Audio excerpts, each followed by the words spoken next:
Good morning. It is real sleepy hours today. How's everyone doing? Good morning, good evening, and good night. I wish it was good night. Okay. How's everyone doing? I am very not awake yet.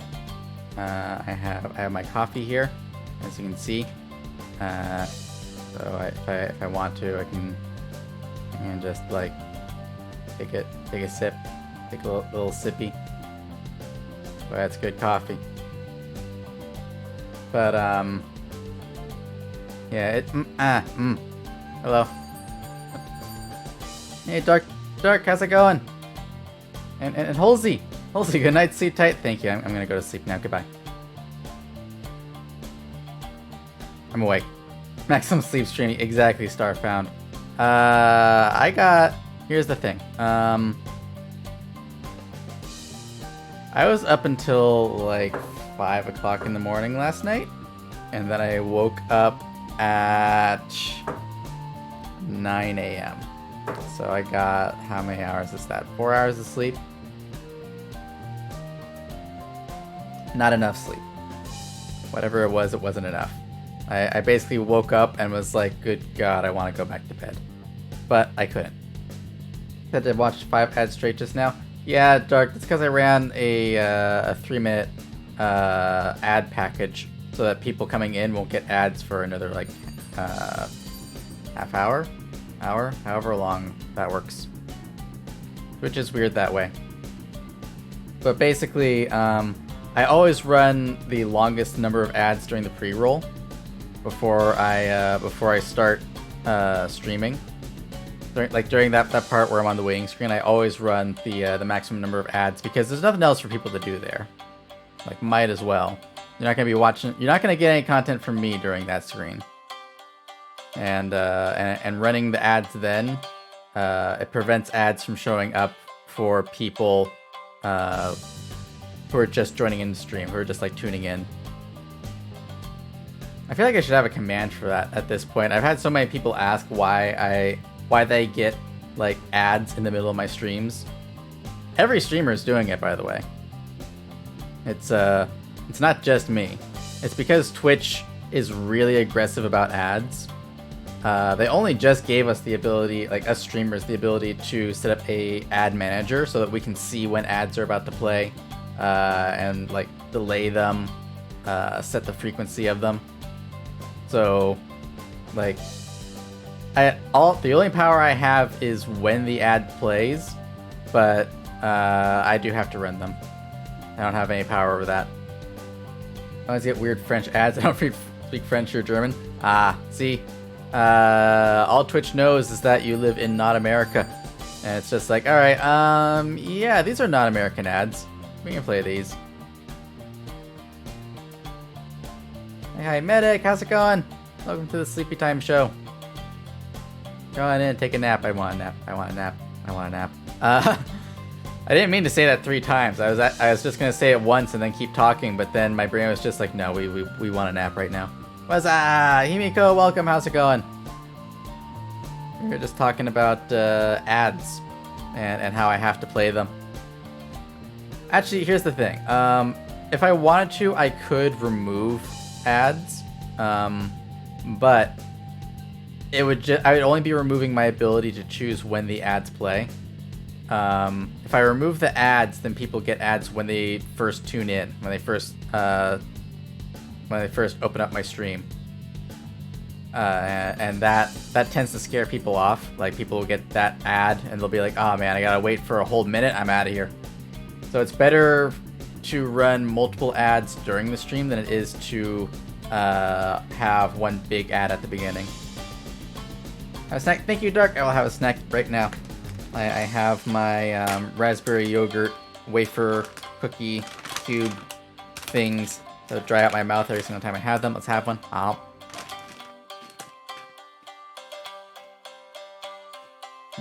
a fun stream. Let's drink lots of water. Free coffee. Yeah. Okay, Al. I'm gonna hydrate. I'll hydrate with coffee first, then I'll hydrate with water after. Something chill, I guess. It probably didn't make sense. Nah, I got you, Dark. Howdy, Koji, how's it going?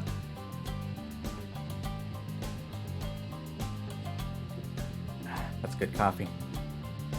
And I hydrate. Okay, I'll hydrate with water then. Thank you, Halsey.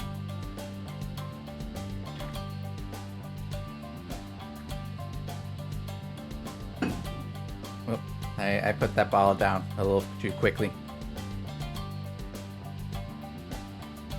But yeah, today is gonna be a nice chill day, I think. Pet the demon. Okay, we're doing all the things today. Pets.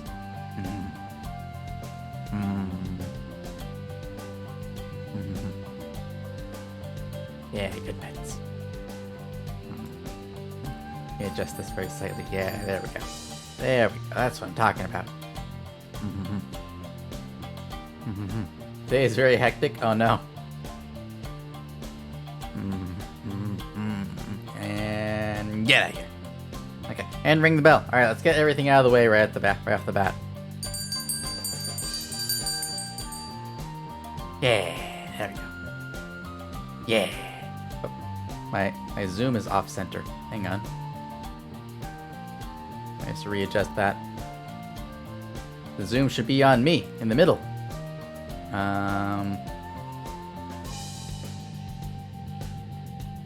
Hang on, where's my zoom filter? Did I do something wrong? Should have a zoom filter thing. Is it in properties? No. Sorry, I'm losing my mind.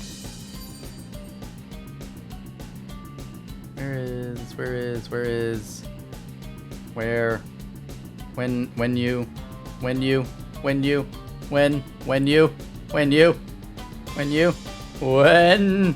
Okay, I don't know where my zoom is. That's fine. I got 4 hours of sleep. Your body will allow no more. Oh, Koji, I know that feeling. I got like 4 hours of sleep last night too. Actually, I was up until 5. I got up at 9. That's 4 hours.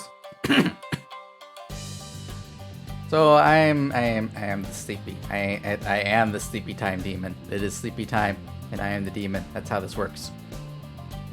I have a lot to do today. You can do it. You can do it. You can. I believe in you. I believe. Okay. I'm having too much fun with that zoom in thing. I gotta figure out why the zoom doesn't go to the center, but I'll figure that out another time. It's not super important as long as I can zoom in. It is weird that the filter is gone, but you know what? It's fine. I say that. I'm still looking to try and figure out why it didn't work. We're looking. Okay, Koji. Have a good day. You can do it. The things that you gotta do, you can do them. I believe in you. Gambare! It's too much fun. But yeah, this is gonna be a pretty chill stream. I do really like the idea of doing these just vibing streams before doing a stream later in the day. Sleep is for the weak. No, I like sleep. Sleep is one of my favorite things.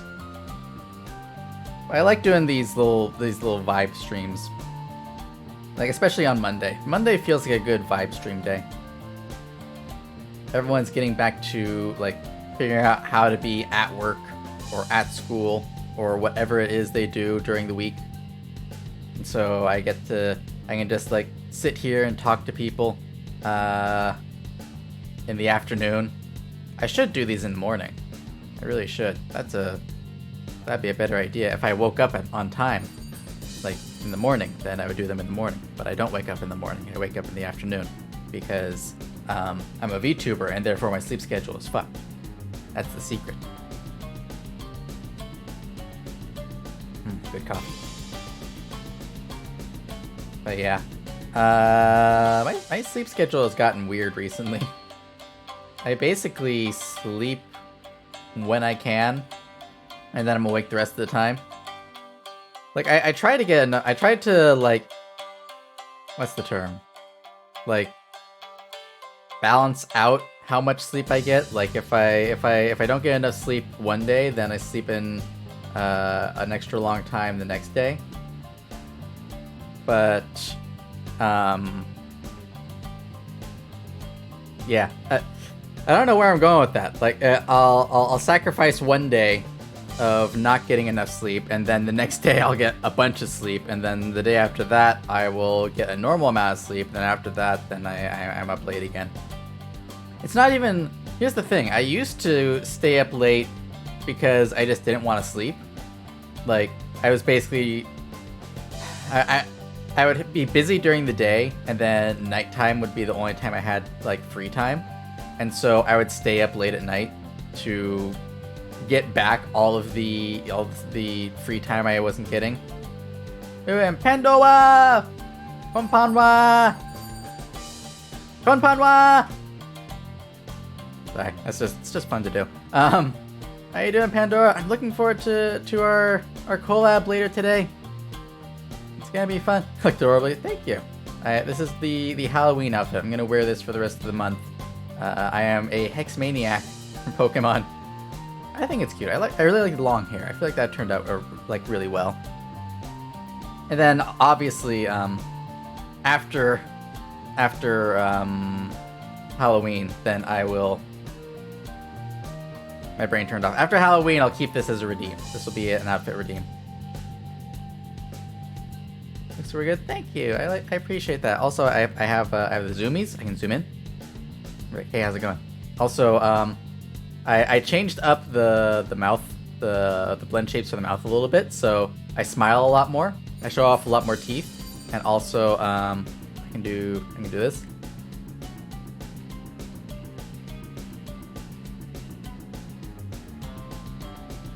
Which I think is really cute. Zoomies are great. Yeah, actually, that reminds me. I gotta share how I did the zoomies on my Discord server, and to anyone else who wants them. And I should probably share the post on Twitter. I'll do that after the stream. I'll do all that stuff after the stream. Although I have the zoomies set up, and now for some reason I can't adjust the zoomies. Like I just opened up my my thing today, and like the hotkeys still work. I can still zoom in, but I no longer have the filter for zooming in. It seems a little weird. I feel like the zoom in thing should still be there, but what do I know? Maybe it doesn't exist. Maybe I'm wrong. But it's fine. It basically just means that when I zoom in, I'm a little off center. That's fine. I can also zoom in on chat.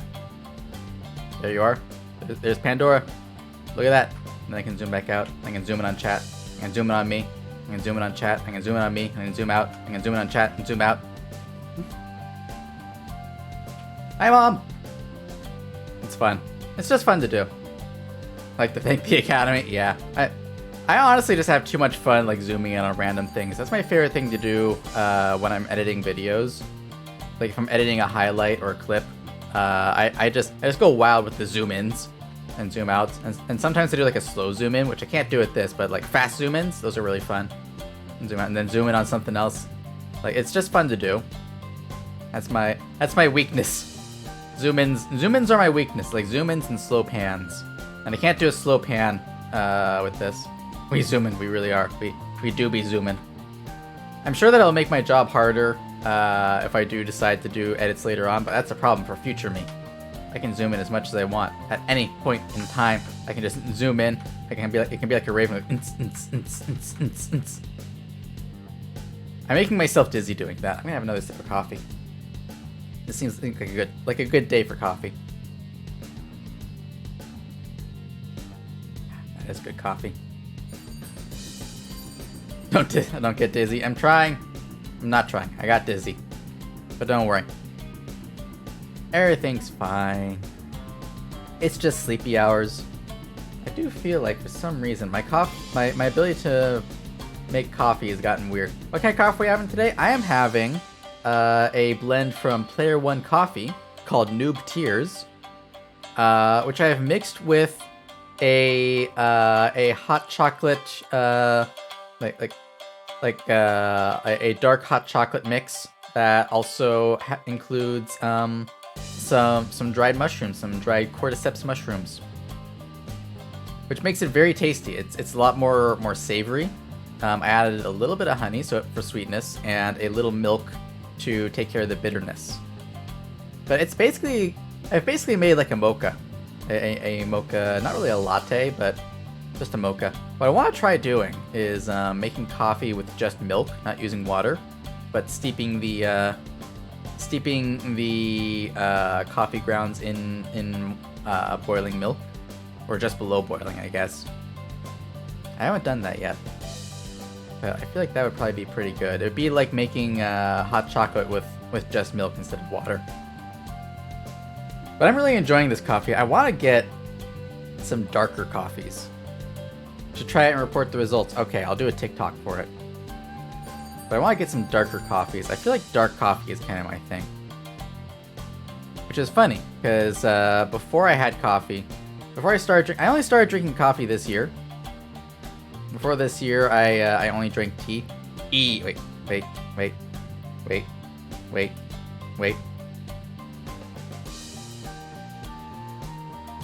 EA Sports. It's in the game. Okay. Food is here. Lilin can be right back. Okay, Pandora, get your food. I hope it's good. Nice, thank you. This is what happens when I'm sleepy. Dumb things become funny. But yeah, I feel like I only started drinking coffee this year. But I feel like dark coffee is my thing. I like dark coffee with a little sweetness and a little milk. That's the demon. The demon is sleepy today, Ren. The demon only got 4 hours of sleep last night. I was up until 5 o'clock in the morning, and so I'm trying to recover my energy. I go. It's okay. It's okay, Dark. It's okay, Dark. You gotta go. You can go. I am not holding anyone hostage here. Go to bed? I can't, Ren. It's noon. If I went to sleep now, I wouldn't get up again until midnight. But I'm gonna try and power through today. I have another collab in 4 hours, and I need to be awake for that. Like, you go to bed? No. You know what? Hang on. No, that's not it. Hang on. Fuck you. You go to bed. How about that? How about that? You go to bed. You think you're the one in control? I'm the streamer. Put that away. Okay, well, yeah. See, it worked. Success. Critical success. God, can you imagine what it'll be like when I have these zoom in hotkeys for like the D&D games? When I'm doing D&D with like with JoJo and the crew or other things. When I'm just on collabs, when I'm able to zoom in, I'm gonna be a menace. Because you'll never know. You're just gonna be like, it's just gonna be talking, and then suddenly I'll be really close. I'll be further away, and I'll be really close, and I'll just zoom in on something over here. And commit paint will be in and out. Okay, Ren. Good luck. I hope that your painting is going well.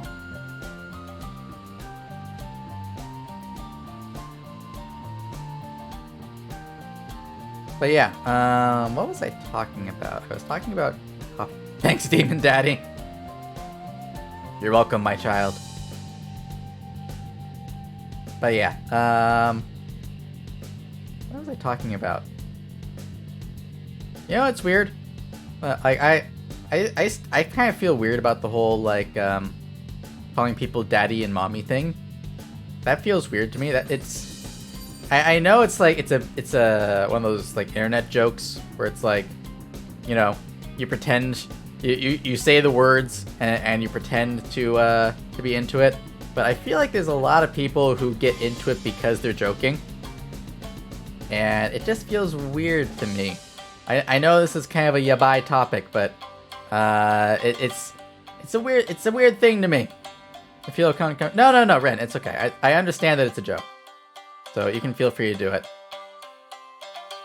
It's just that sometimes I see like on Twitter people who are doing it more seriously, and that feels weird to me. Like, don't get me wrong, the mommy meme is really funny to me, especially when you use it against people who don't match the type of character.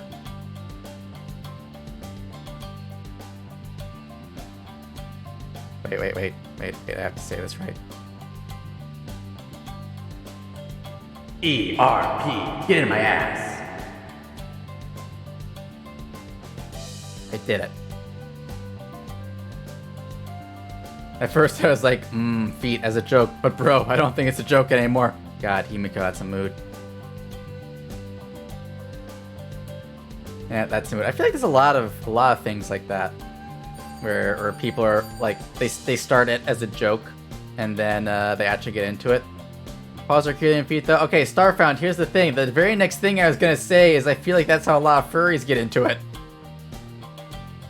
I feel like a lot of furry... Maybe, you know what?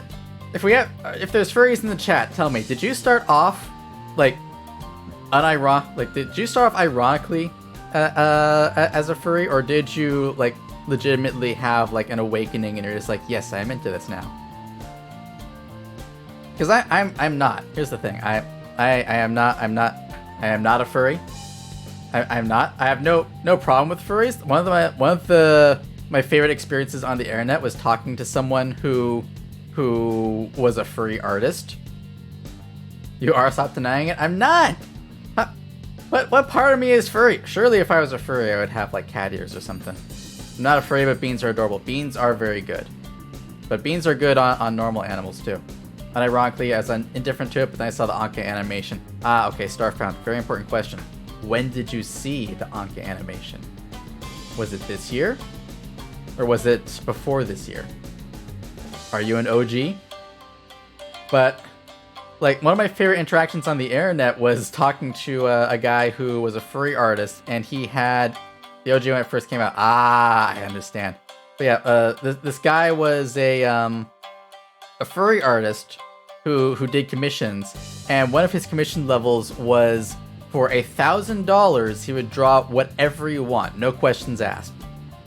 And apparently it worked. Like every month he would get one, and if he got that commission, then he closed his commissions for the month. And it was just like, I remember, because I was on a forum with him, and I asked him, like, you know, why do that? And he was like, look, you make a lot of money doing it. Like, if he got that commission, it paid his rent. It paid his rent for the month. And I was just like, you know what? That makes sense. Furry artists make bank. Furries are suspiciously wealthy. I have a theory. I have a theory that that a lot of people who are furries are like they make a lot of money like in real life. Like they are like bankers and stockbrokers and real estate agents, people who make a lot of money, and they basically have nothing else to spend it on. Maxwell, welcome. How you doing? Well, that was a conversation to come in on, huh? Got into the wrong business. No kidding. Like, if I could draw, I would almost exclusively draw furry things, and that would just be my income. Used to be furry. Ah. A recovering furry, or just like not into it anymore. One of my friends just works at Menards. I actually don't know what Menards is. Let's design computers. I went to the wrong area. You know, that's the thing. Like, my main job is in software engineering, which is one of those things where you make money. Hora, a kiss. Okay. Mwah. How you doing, Hora? We're talking about furries. But yeah, like, you'd think, like, I would have the disposable income and just be like, you know what? I'm just gonna buy a whole bunch of art of my OC. But I didn't have a whole lot of OCs before becoming a VTuber. Not ones that I want to get art of, at least. I'm ready to cry. I'm here for a smooch. No, Hora! I'm sorry I give you many smooches. Here. Secondary smooch. Mwah. I hope you feel better. Former friend until I figure out the fans toxic shit. See, Ren, here's the thing. I hear a lot of people say that, like, X fandom is really toxic. Bellcam? Oh shit, do I have Bellcam set up on this? I don't have the Bellcam set up on this. Give me a second. I need to build the Bellcam. 1 second. Give me a minute. Give me 30 seconds. Give time. Help. I need shit. Alright, this is gonna take a little bit. Talk amongst yourselves. I need to get this. No, that's the wrong one. I need the other one. I didn't have Bellcam set up on this scene, so I need to quickly build the Bellcam. But I will try to keep up on chat while working on this. Let's see, I need that, and I need. Actually, let's put all these in a group. Actually, can I just import the group? If I can import the group, that'll make this way easier. Aha, I can. Okay. Then I can get rid of that. I can get out of studio mode, and then I can go like, bam, Bellcam. There we go. I did it. We did it, chat. We did it. There we find them as toxic. That's just how people are. Yeah, that's the thing. Like whenever you're in a fandom, the most toxic people will be the ones that are the loudest, and they'll be the ones that you see the most. So it builds this perception that the entire fandom is toxic, even if it's just a couple of people. Cry because spooky game? Oh, I'm sorry, Hora. I will hold your hand. Furry fandom is actually talked about not in the regular way, like if you're one-on-one with a furry or a small group, you're Gucci. As soon as it's a larger group, they really ban you from groups and cut off out of their lives if you're on ever any scale is sad. See, that does sound like pretty much every fandom. I got that in the anime fandom, in the Homestuck fandom, in the My Little Pony fandom. And see the great conversation for another minute and a half. I'm sorry, Ren, I won't say anything interesting for another minute. Jojo, welcome. How you doing? By the way, Jojo, happy birthday, and congratulations on your 24-hour stream. I caught a little bit of it. I lurked, and I dropped you the a sub. I think like right when you were singing "Happy Birthday" to yourself. I thought you were like having a mental breakdown, so I was like, let me just give you a little something. A lot of people have accused me of being a furry because of my model. Yeah, I understand that, Himiko. I feel like VTubers are in a weird place because it's very easy to be furry adjacent as a VTuber, just because so many people are like animal themed. But it makes me wonder, like, if you're just like a catboy VTuber or dog girl VTuber, do you does that make you a furry, or does it just make you furry adjacent? Seeing happy birthday to yourself is weird. It really is. I did it once. Like, because I was living on my own. It was the middle of the pandemic, and I was just like, it was my birthday, and I was like, fuck it. What happens if I sing happy birthday to myself? I got like 3 lines in. I was just like, if I finish this song, I'm going to go into depression. I'm just going to be depressed. So let's not sing it to myself. I don't join fandoms. I enjoy things myself because I don't want to get near toxic people that could be in fans. I understand that. Welcome to the stream, Geo. I think the thing is, here's my theory. It's the size of the fandom that causes it. Like, if it's a really small fandom, like, what do you think? That's a good example. Like a small fandom with a lot of people who are really intensely enjoying it. Something like my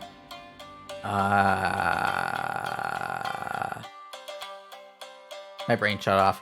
Basically, like if it's a really small fandom, I feel like the bad apples will be like it'll be more obvious which ones they are. Like there'll be specific people.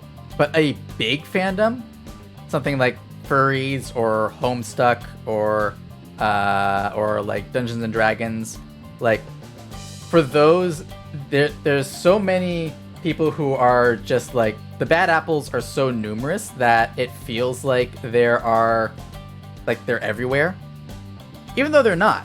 Like it's still like there's still going to only be like a 10% section of the community that are actually bad, but because there's so many of them, like just the scale of the fandom is so big that then like it feels like there are so many more of them.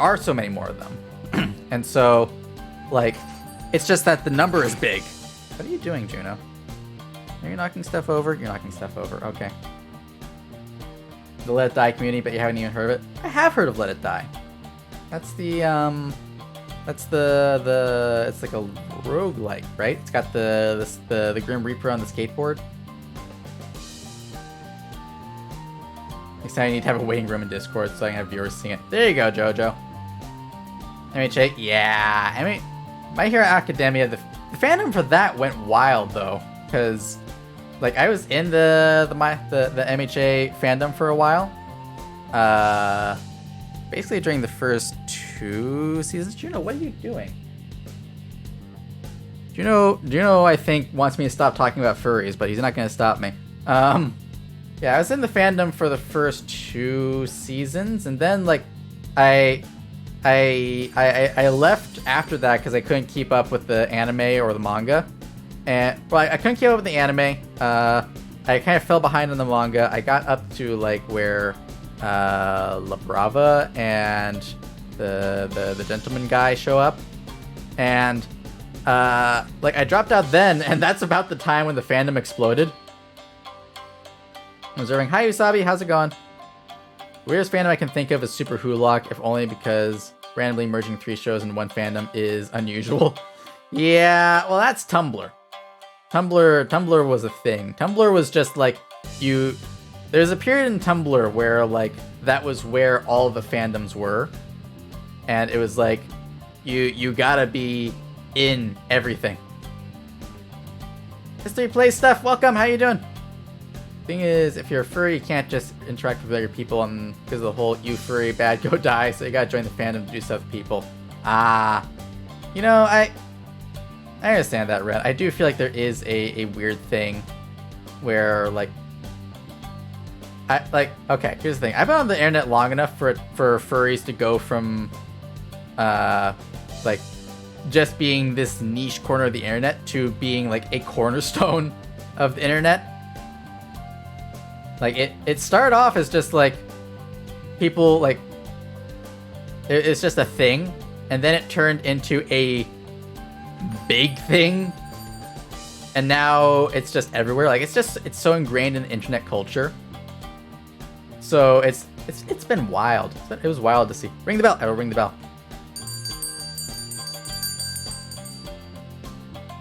Tumblr got balls to the walls nuts. It really did. Like right up until the porn ban. Like that's when like all the really intense people left Tumblr during the porn ban. And I think they all moved over to Twitter. But yeah, it was wild up until that point, and it kind of like calmed down after that. It made me sad. Finally able to join on time. Ah, well, welcome. I hope you have fun. We're talking about furries. Now imagine if Tumblr came. Imagine Tumblr is something like Stars came out today. People would be so thirsty for Darth Vader. Usabi, you have no idea. You have no idea. Like, choose any character in Star Wars. People are thirsty for. Were thirsty for it, and probably still are. I saw someone who had an OC who shipped them with Sebulba from episode 1. And I was just like, alright. Go off, I guess. Thought Tumblr had balls in the pit. Starfab, we don't talk about that! Even though I really like making jokes about it. The The ball pit. TumblrCon was like a meme-made manifest. Your uni has an official furry server. Oh my god. There's someone saying that if robots count today, the bad guy from Robots will be a Tumblr sexy man. You're not wrong. You're not wrong, S3. TumblrCon. Oh my god. Is it that old? Is TumblrCon that old that people don't know about it anymore? Good god. Sorry, not TumblrCon. DashCon. DashCon was the one. If you think about it, the ball pit proves that pee is stored in balls. Starfound. Starfound, please. Please start a child. People are thirsty for tons of Star Wars characters. Yeah. Just started using the internet like 2 years ago. Okay. Very quick summary of DashCon then. Tumblr, during its heydays, decided to just hold... Not Tumblr the website.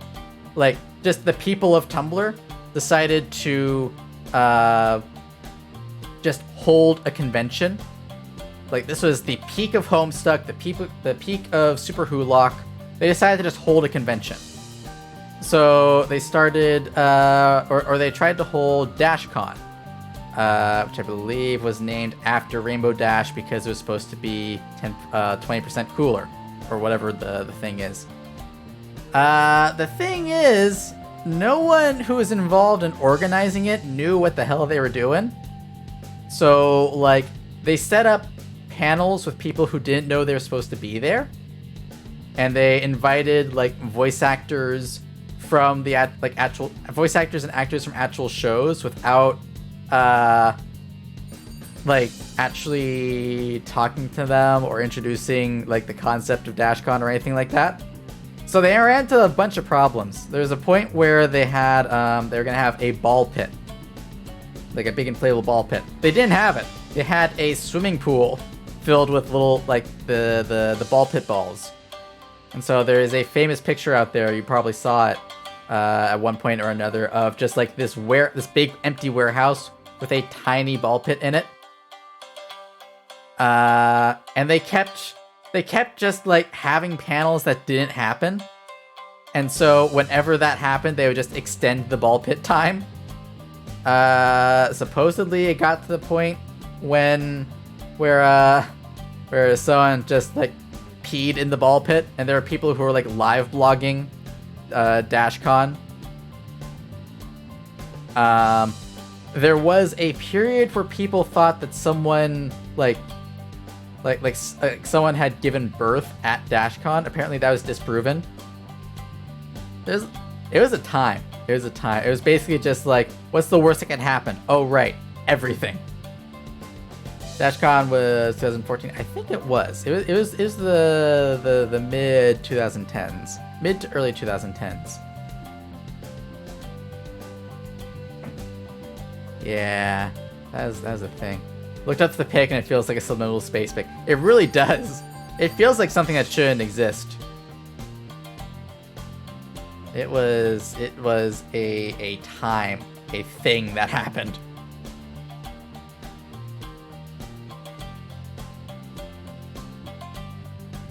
But yeah.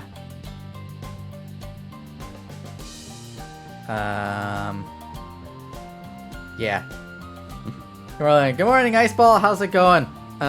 We started off talking about furries, and then we started talking about DashCon. I was a full-on Tumblr teen during the DashCon era. So was I, Usabi. I was in my late teens. Late teens, early 20s, something like that. But yeah, that was a time. And the thing is, like, I went through all of the fandoms that were popular at that time. I wasn't deep into any of them, but like I was into Doctor Who. I tried to get into Sherlock, but after I got through the first season, I was just like, this ain't it. And then I kept watching. It's like, this ain't it. I was into Homestuck for a while. I was a brony for a while. And then I think around the time of when Has Been Hotel started getting really popular, that's when I dropped out. That's when I stopped being on Tumblr as much. Like, I survived the porn ban. I had a side account that didn't. But so we don't talk about that. I want to clarify. I didn't post anything on there. I just reblogged things on there. Wasn't Has Been Hotel like last year? I think it was 2 or 3 years ago. Like what I mean is when like it was first being like announced. So yeah, I got off Tumblr a couple of years. How many years ago? Like 3 or 4 years ago. It was kind of like a slow departure. I checked in every so often because I had friends who were active on there. And then I just like stopped being on there more and more, and then I just stopped. And then I was off of social media for a little bit. And then I got onto Twitter for about I was on Twitter for a couple of months before being a VTuber. And then now that I'm a VTuber, I'm on Twitter all the time. Had a long time before it actually came out versus being kind of announced. Yeah, it was long enough for like the like there's the preview animations and like all of the draw stream stuff and all the controversy that popped up that was ultimately nothing. I think it was ultimately nothing. All the controversy got dropped, so I'm assuming it was nothing. As the social media that you use, good. Keep it that way. You honestly don't need social media unless you're trying to be popular on social media. That's the only thing you need it for. Like, if like Twitter or some other network let you, how did you know? If some streaming platform let you, just exist and gain followers and interact with people without needing to like just do all the things that Twitter does without needing to be on Twitter, I would not be on Twitter. Has Been basically got dropped for Hello Boss. Yeah, and I wasn't as interested in Hello Boss. I thought Has Been was a really interesting idea, and then it just stopped. What if VTuber culture would be like if it started during Tumblr's peak? We'd have a lot of VTuber sexy men. Like, a lot. Everyone would look like the Onceler. You know, Twitter to do contests and stuff? Yeah, that's fair. Twitter's the only social media you use. Yeah, I feel like one social media is enough. Twitter's a minefield. That's very true. I feel like Twitter is an example of you really need to curate your experience. If you are just on Twitter and you don't like, if you don't use your block list on Twitter, then it becomes a shit show real fast. But I block, I mute, I do all sorts of things with content I don't like, and that makes my experience livable. That makes it okay. And I don't engage in like Twitter drama. I am only on the VTubing side of things. I only interact with people that I like interacting with. I don't I don't like go out and try to find popular people to follow or interact with. The only popular people that I follow are like VTubers that I actively watch. So it's like I follow maybe 2 Hololive VTubers. I follow VShojo and like I follow like Merryweather, Lumi, Takahata. Basically just like the ones that people interact with, the ones that actually interact with like indie VTubers, those are the ones that I follow. Anytime I read a call-out post, I end up handing out more blogs more often than not. Yeah, I don't read call-out posts. The only time I care about a call-out post is if someone that I care sends it to me. That someone I care about sends it to me, then I'm like, alright, yeah. But if it's just like a random call-out post, I'm just like, it's not... There's a Polish phrase that I always think about that translates as not my circus, not my monkeys. That's what I think of every time. Like when I see a call-out post, I'm just like, nah, this isn't my circus. I'm out of here. How's it going? Pat, how's it going? We're talking about social media. Uninstalled Twitter because it's a detriment to my mental health. I only use it now to announce when I'm going live. That's a good way to do it, Wasabi. You really gotta take care of your mental health when it comes to social media, because it's in your face all the time. That's just wild to me. Hang on. I've come to make an announcement. Shadow the Hedgehog pissed on my wife. I love that. I love... I cannot explain how much I love the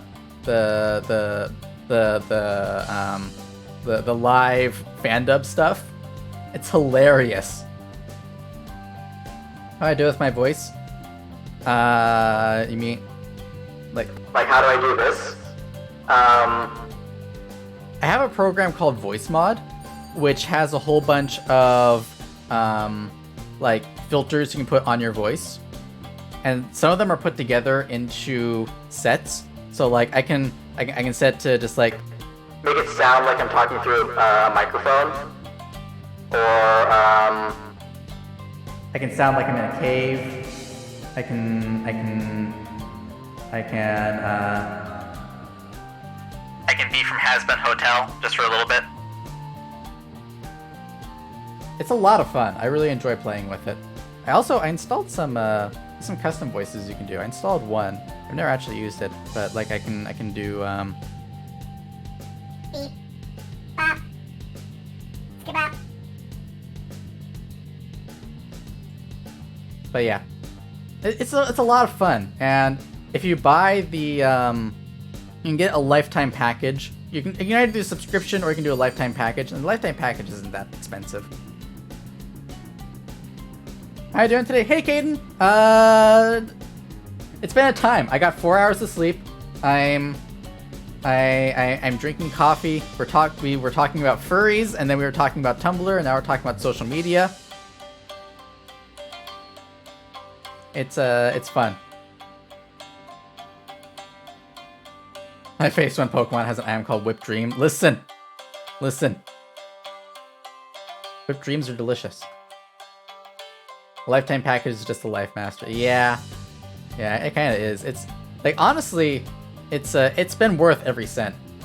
I installed some things to modify my voice through OBS, but I couldn't figure out how to do a radio/megaphone voice. Yeah, it's tough because you can do individual filters in OBS, and you can like chain those filters together, but it's really hard to figure out how it's supposed to sound. Voice Mod just has a bunch of them that you can just chain together, or that are already chained together. You just click one button and then you're set. Oh, hang on. Let me... I've come to make an announcement. Shadow the Hedgehog's a bitch-ass motherfucker. He pissed on my fucking wife. That's right, there is Hedgehog Quilly Dick and pissed on my wife. So making a call post on my twitter.com. Shadow the Hedgehog, you got a small dick. I probably can't do the rest of that. The line from that I always think about is, what is it? It's like, what the actual fuck are you two talking about? That's the one I think about all the time. Another thing to come back to. Hi, Pandora. We got talking about the Snapcube live dub of Sonic Adventure. How's your food? Did you get something good? Help I memorize the entire Eggman call post thing word for word. The one part, the part that like it cracks me up every time is Omega, count how many sand there are. That bit. Oh. Kitty Cash, thank you for the follow. Welcome. Also welcome to Lucid Dream. How you doing today? But yeah, the count how many sand there are scene is hilarious. Okay, I will call you Kate. We're all so cool. Hope day and night is going well. Trying to very make your day a little bit. Thank you, I appreciate that. Let me just make a quick note that you prefer to go by Kate, so that I call you that from now on. But I hope you're having a lovely day too. I did not get enough sleep last night, but otherwise, I am doing well. You have cookies? Can I have a cookie? Just 3?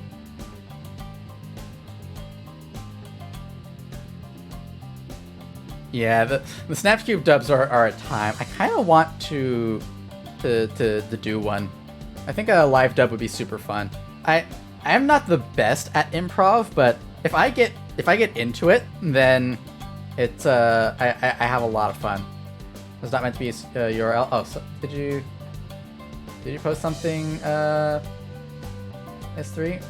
I don't see your message. I think that Twitter ate it, so I can't like enable it. I can't re-enable it. Sorry. Yes, sir.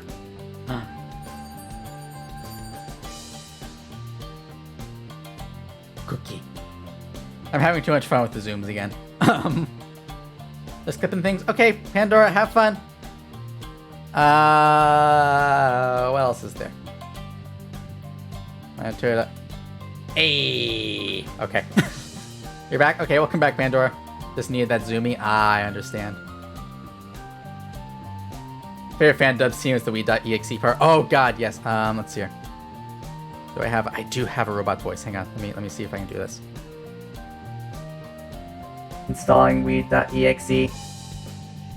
Holy shit.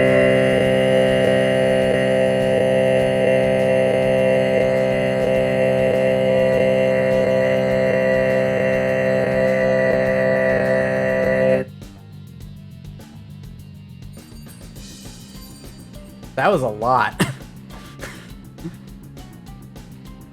Now, okay, I'll do it. All your base are belong to us. You have no chance to survive. Make your time. You have no idea how many memes I can do with this. You have a Discord or Twitter, so I can give a quick. I have both. I can do if you want Discord. I can do.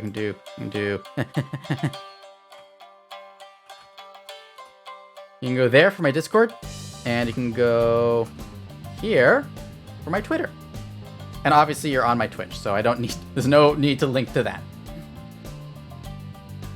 That's perfect. Thank you, homie. You're welcome. What you say?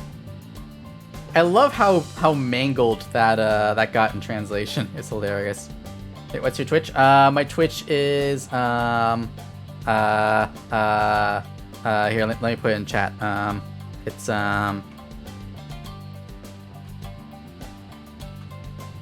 there's my Twitch.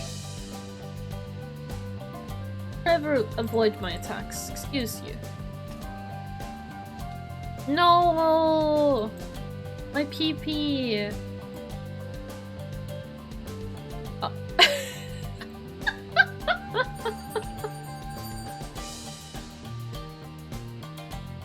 Pokemon is a time. Isn't that song more than I liked him? Oh god, Pandora. I remember a period where I listened to that song on repeat for like 3 hours. Exclamation point Twitch command when? Someday. What if I just did like an exclamation point Twitch command and it just said, are you serious? I listened to a lot of like those kind of song remixes. Do you remember when like any phrase that someone said got mixed with like Night of Nights or Bad Apple, or what's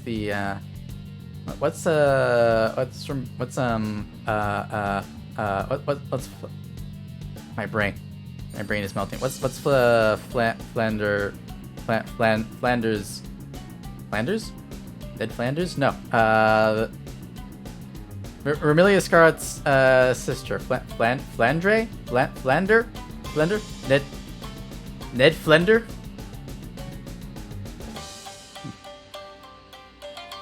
You and Owen was her. That's the one. Thank you.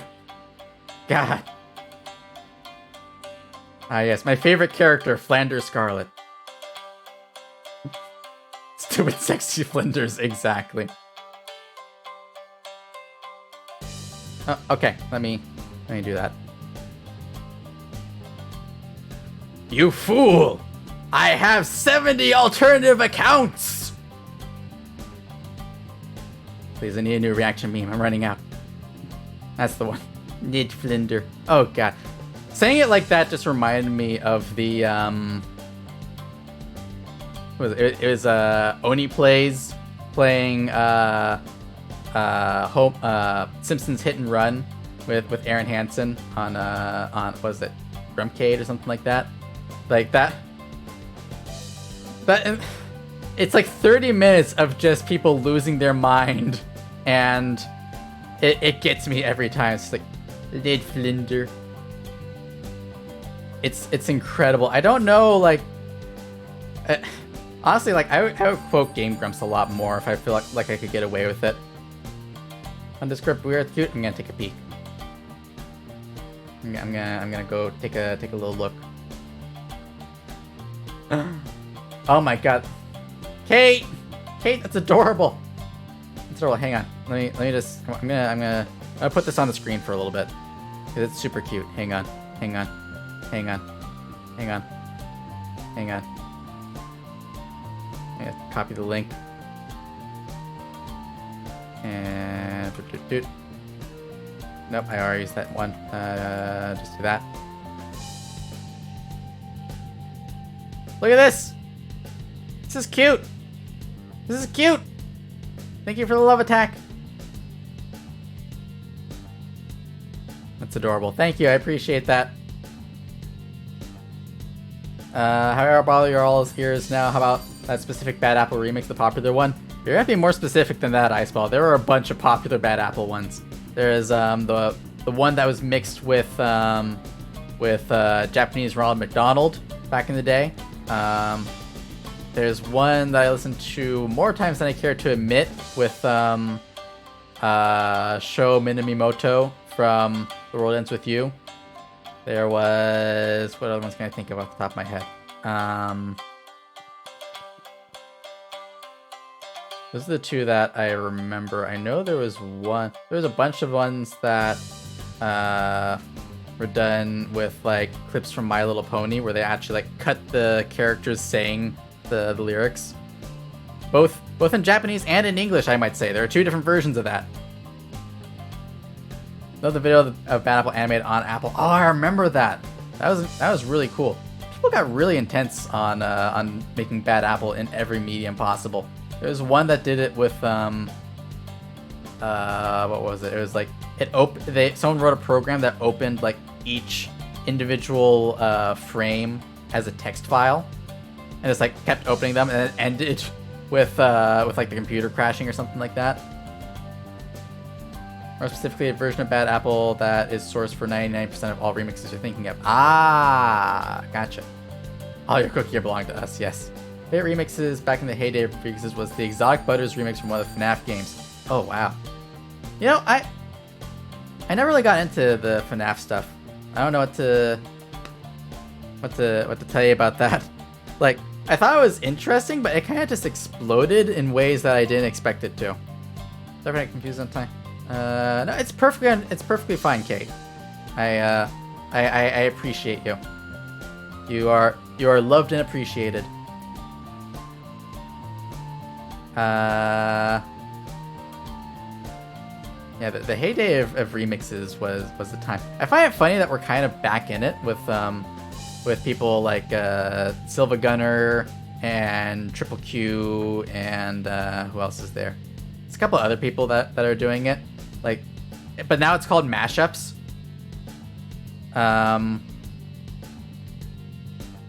Which I think is funny. Like back in the day, it was just remixes, but or like YouTube poops back in the day. But now we have mashups, and it's like, huh? It's like what I grew up with, but now it's music. Now it's actually a song. Some of the mashups, they slap. Like Triple Q did one of what is it? The opening of Space Patrol Luluco mashed up with American Idiot. Like that song unironically slaps. Post the stuff in Discord, no need to look as they're weeks old. Oh, I will check that out after the stream. Is it the minis you've been painting? Because I used to really be into painting minis.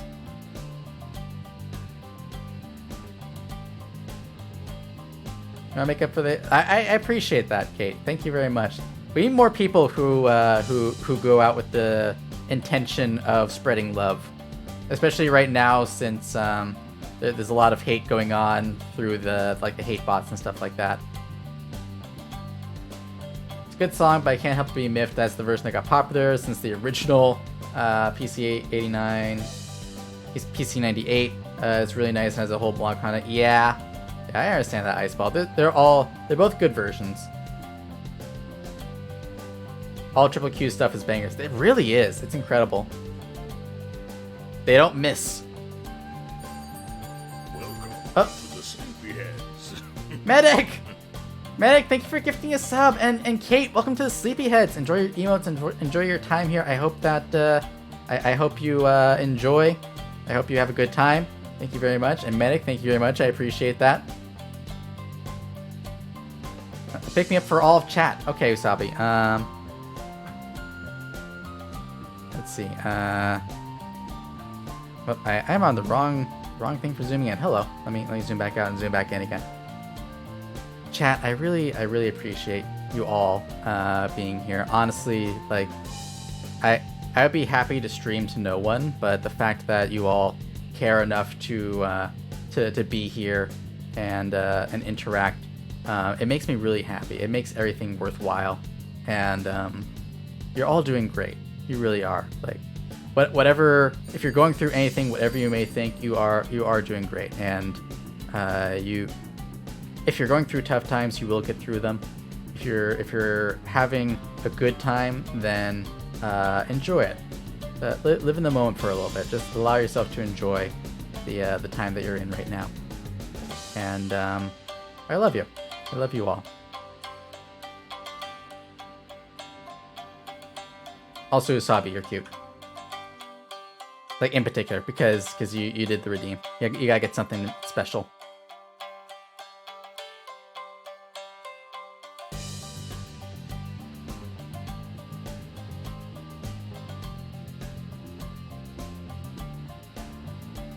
But yeah, can't just throw at you in the end. Yes, I can. I can do whatever I want. You can't stop me.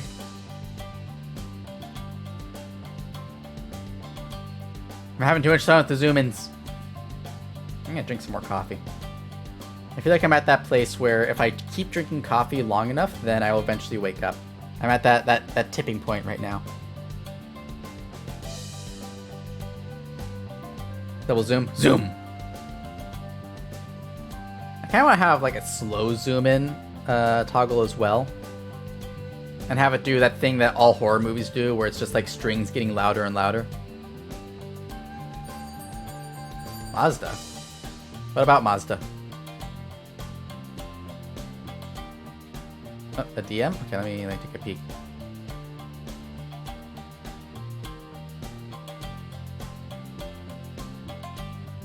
Okay, can you zoom in inside the zoom in? No, I can't. Sorry, it's only one level of zoom.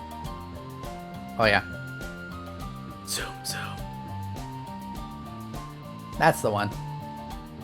Need to get decaf because I unironically like to taste sweet creamer coffee. I should get some decaf too. I've been really enjoying the taste of coffee. I never was a fan of it, like when I was younger, but my family always had cheap coffee, just like Folgers, and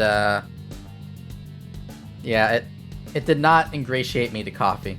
But then, like this year, I got like good gourmet coffee, and it's way better. I'm kind of thinking of investing in a coffee grinder, and using that, getting like whole beans and stuff like that. The way you whisper just knocked me out. You're saying you like it when I whisper to you? You like it when I whisper?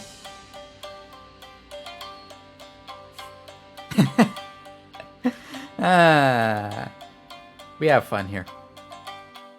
Jara's always free. Ooh. Kate, you should like I really like that pixel art. You could probably open commissions, and VTubers would love to have that for alerts and stuff. Jordan's favorite flavor that I've been enjoying is Folgers Black Silk. Ah, I see. I'm sure like Folgers is probably not bad, but in my house it was always just like the cheap coffee. It was just to wake up. It wasn't for enjoying. But now I have coffee that is for enjoying, and it's just like nice. I had coffee once and I thought it was nasty, so I haven't tried it since. Understandable, Usabi. It's not for everyone. I have a friend who hates the taste of coffee but loves the smell of it. And that's kind of how I was too. I went through like a phase of really liking the smell, and then I didn't like the smell. And then this year I decided to try it with like really good coffee. And I was like, you know what?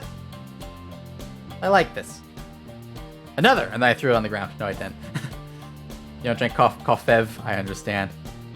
I was a tea drinker for a very long time. It's an acquired taste, kind of like beer. That's a good way to put it. Because I know some people who like absolutely hate beer, and they also absolutely hate coffee. I wonder if the taste buds for that are related. Very energetic. I've never had caffeine. Yeah, if you don't need it, then don't drink it. If you don't need caffeine, then stay away from it. It's not it's not really worth it. I drink caffeine to initially wake up. I don't drink it to stay awake. But I need it to I don't need it. Sometimes it's useful for just getting going in the morning. Oof, beer. Yeah, there are some beers I like and some I don't. I am not a fan of dark beers. I like Japanese beers, and some Korean beers are pretty good. But I'm more of a mixed drink, I'm more of a cocktail person. I like gin, I like rum, I like tequila, I like absinthe. Absinthe is my favorite. My go-to drinks. If I want a sipping drink, then I will have a Dark and Stormy. But if I want to like get buzzed, then I'll have a Bohemian Mule, which is absinthe and lime and ginger beer. It's really good. There's also a 2-day-old can of coffee, so I guess it's an unfair judgment. Yeah, it's best fresh. Coffee is best fresh. Canned, any kind of like canned or bottled stuff, it has things in it that will make it taste weird. It's got preservatives. Hydrate. Thank you, Koji. I will hydrate. Aren't you doing important things right now? And stop jumping. I will stretch.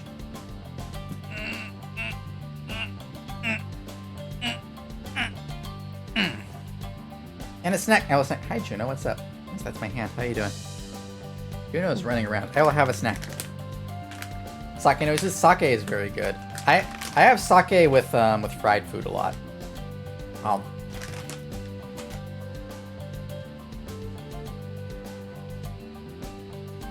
Yeah, sake is great. Sake is great if you're gonna have anything that's fatty. Like that's why it's great with sushi, is you get some fatty fish, and you eat something that's fatty, and then you take a sip of sake or a gulp of beer, and it helps to wash the fat out of your mouth.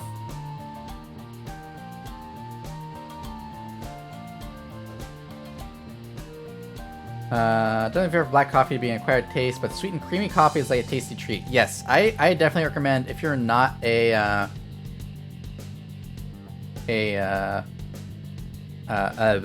you're not a fan of coffee or tea, add a little bit of milk.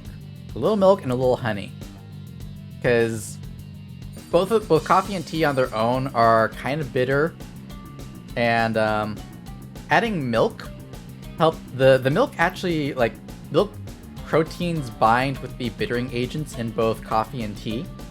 So it makes it suddenly not bitter, and then a little bit of honey adds just that little tiny bit of sweetness. I only do like a teaspoon of honey in my coffee and a splash of milk. So it actually like it completely changes the flavor. There I had an Irish Slammer calling them by a more upsetting name. Yeah, I know the more upsetting name. I haven't had it before. I'm not a fan of like drop shots. Anyone who needs to make art, needs to make art for some others, so I have to go. Okay, Kate, have a good day or night. Thank you for stopping by. Varying agent in specific is called tannin. Yes, it is tannin, or at least it is in tea. I don't know if it's the same agent in coffee. Had it once and boy was it strong. Yeah. I try not to mix multiple kinds of alcohol in one drink. I like to have just one thing. But I also like I don't drink to get drunk. I drink to taste the drink. So I don't usually mix alcohols. I'll do like a cocktail and just mix it for myself. Favorite drink is Castrol 5W30. That just makes me think of like WD-40, and I don't think you're drinking motor oil. Maybe when I can legally drink, I'll go drinking with you guys. Ooh, that'd be fun. I've been thinking of doing a drinking night on my server. The thing is, not everyone reacts to drinking the same way. And I feel like a drinking night works best if you know the people already. Try it because those are my favorite friend's favorite drinks. They want me to try it. Ah, I see. It's not more oil. If it's not more oil, drink it before putting it in the car. Ah. Yeah, I'm gonna look up that drink. What is it? Castrol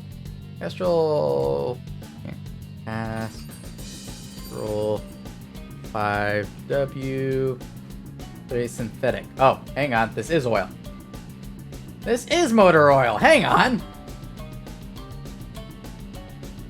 Is there an actual drink called that? I'm not seeing it. Are you drinking motor oil? No, you're joking. Okay, good. I got gallons of mead. I gotta go through at some point. Ooh, mead is so good.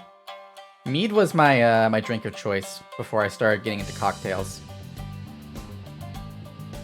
I'm joking, unless. I mean, it depends on what kind of like if you're a robot, then go for it. If not, maybe don't. Mead is so tasty, it really is. But you gotta be careful. You gotta get mead that's actually made from honey.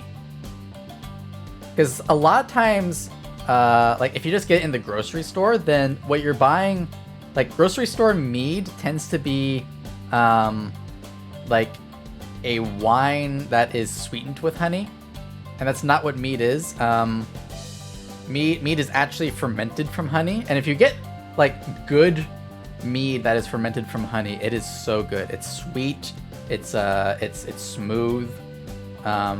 There is a brewery that is near me, actually, a meadery, that they make a fermented mead that is also what's the term? It's not carbonated, but it is fizzy. So it's kind of like a honey soft drink that is also alcoholic. It is so good. Motor oil gives me a buzz that normal beer doesn't. Usabi, you can't drink.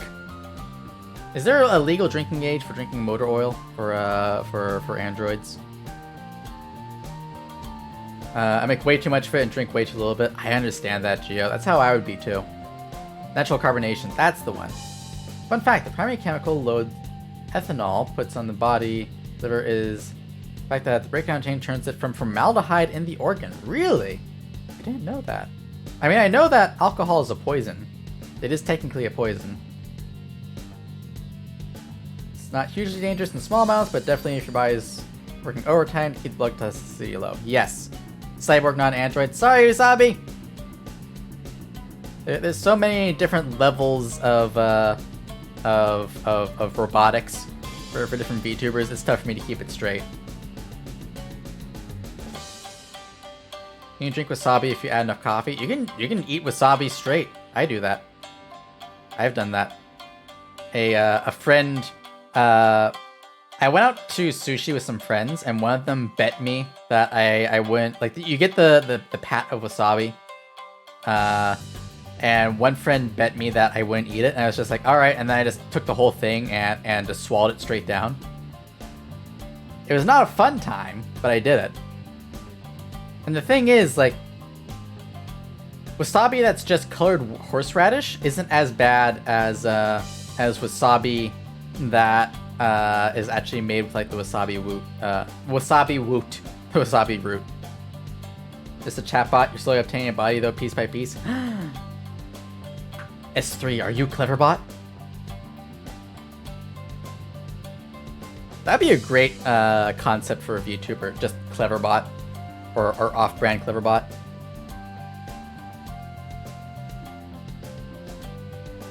I imagine cyborgs and androids getting in BattleBot-style fistfights over whether their CPUs are squishy or not. Oh my god, could you imagine? Actually, when are we getting a Robot Wars VTuber? I want Sir Kill-A-Lot as a VTuber. When are we getting that? When do we get Sir Kill-A-Lot as a VTuber? When do I get to simp over Hypnodisc? Wait, I can't see that. Shrimp over Hypnodisc. When do we get that?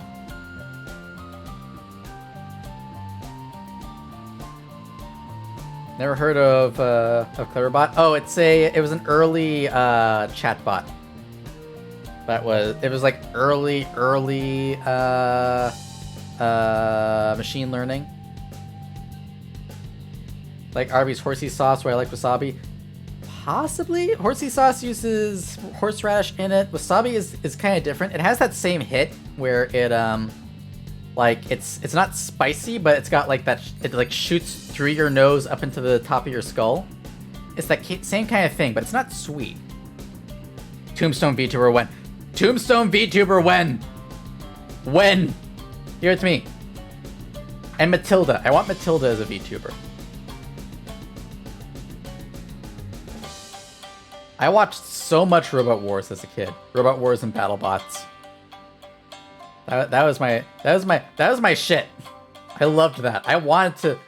Part of what got me into like engineering was watching that and wanting to build a robot, like a BattleBot. I never ended up doing it, but I did wire up some cosplay lightsabers. That was a lot of fun. I think Cleverbot was more of a Markov chain thing. Oh, it might be. Crunchyroll's a VTuber now. I just remembered it is. Crunchyroll's a VTuber. Netflix is a VTuber. Who else is a VTuber now? I know there's an airline, I think it's an Indonesian airline that is a VTuber. Sorry, my nose itches. Trying to scratch my nose. It's inside of my nose that itches. Send help. Ah! A kiss for Wexel. Mwah. Decent at making single responses, but not holding a long conversation. Yeah, that's why I went wild. It was fun, though. I like Shunt, nothing better than just bashing things through your face. Yes! Yes! There was one. What was it? I know Hypnodisc was, like, one of the big contenders. There was, Case 1 for Tombstone just being guts from Berserk. That thing was too big to be called a sword. Too big, too thick, too heavy, and too rough. It was more like a hunk of iron. Berserk is so good. I love that description because it really gets across like that Guts is not a your typical like shonen protagonist. It's just like, yeah, this is not a pretty person and this is not a pretty weapon. This is something that is made for just making sure something is dead. There was one BattleBot. What was it? It was one I really liked and it never won anything. BRB modding my body to be a BattleBot and cause some civil issues. Nice. Someday I'm just gonna like start a stream and be a BattleBot.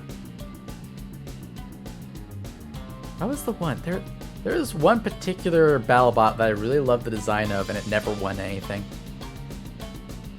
Or at least it never won when I was watching.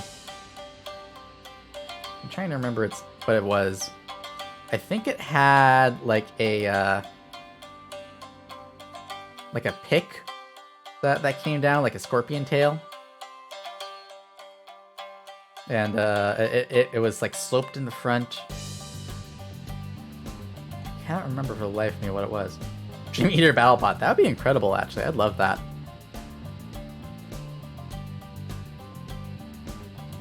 I wonder how... no, I shouldn't. I was going to say, what if I built a BattleBot on stream? But I don't think I could because I don't have, like, a welder or blades. And I probably could not assemble it in my apartment. Gengar Theme is the first BattleBot to use the ECM system. Oh god. Isn't that, didn't they specifically, like, ban that? Like, it's part of the rules, or was part of the rules for BattleBots, like, nothing that can interfere with electronics. They had to do damage to the chassis.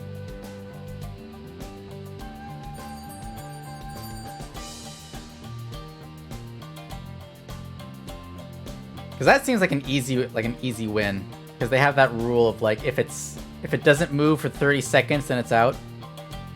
And a good, like, ECM system would just, like, knock that out. Tried to enter a BattleBot once. Ravi, welcome! How did it go? Did they not accept the one with nuclear warheads on it? Got mad when my specs include a 250mm can. Yeah, I think they would. I'm pretty sure they would get angry about that. Makes the BattleBot that's just an RC car with a stick of dynamite. Ah, I see. You too have played Micro Machines.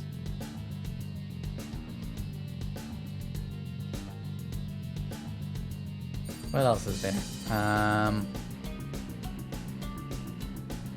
Something audience hazard. Yeah. And I accidentally used the unclear warhead. Oh no. Not the old clear warhead.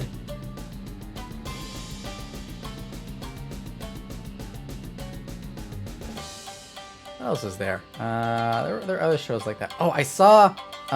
it was a very short-lived YouTube series of people building like mech suits.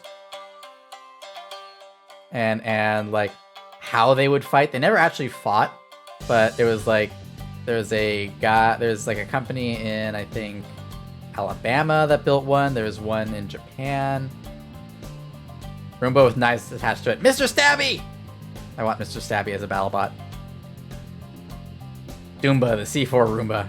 There we go. Seek and destroy. They did actually fight, did they?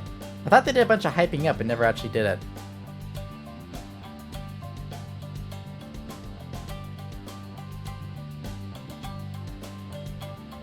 And then there was a guy who built like entertainment fighting or a prospective actual battlefield tech. Entertainment fighting. It was basically like boxing, I think.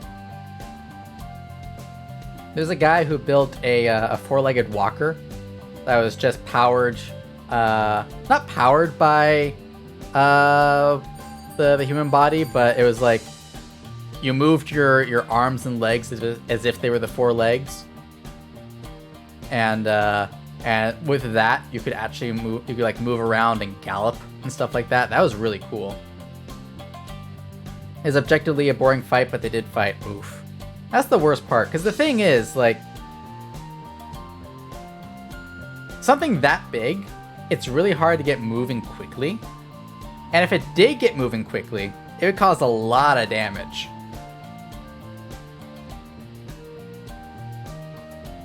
Roomba covered in pressure sensors that blow up tannerite on contact. Oh no!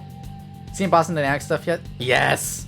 There's the video of the robots running the obstacle course, and then the robots dancing in Boston Dynamics. That is so cool.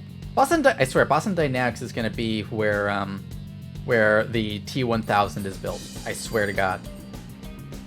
It's gonna happen. Megabots! No, wait, Metabots. You said Megabots, and my brain was just like, yes, Metabots. That's what I'm thinking of.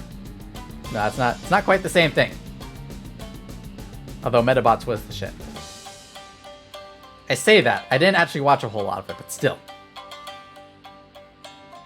Loved it because it was fucking mech combat, but still needs more work. Yeah, I feel like the way to do it would be to use remote piloting so that you can really go crazy with it. Remember the 4 Claymore mines hot glued to it. Did you know that the Claymore mine has a warning on the back of it that says do not ingest? That's a thing. Boston Dynamics technology level, VTuber IRL. No kidding. Like, could you imagine? Okay, imagine this. Like, Boston Dynamics collaboration with Project Melody. Imagine.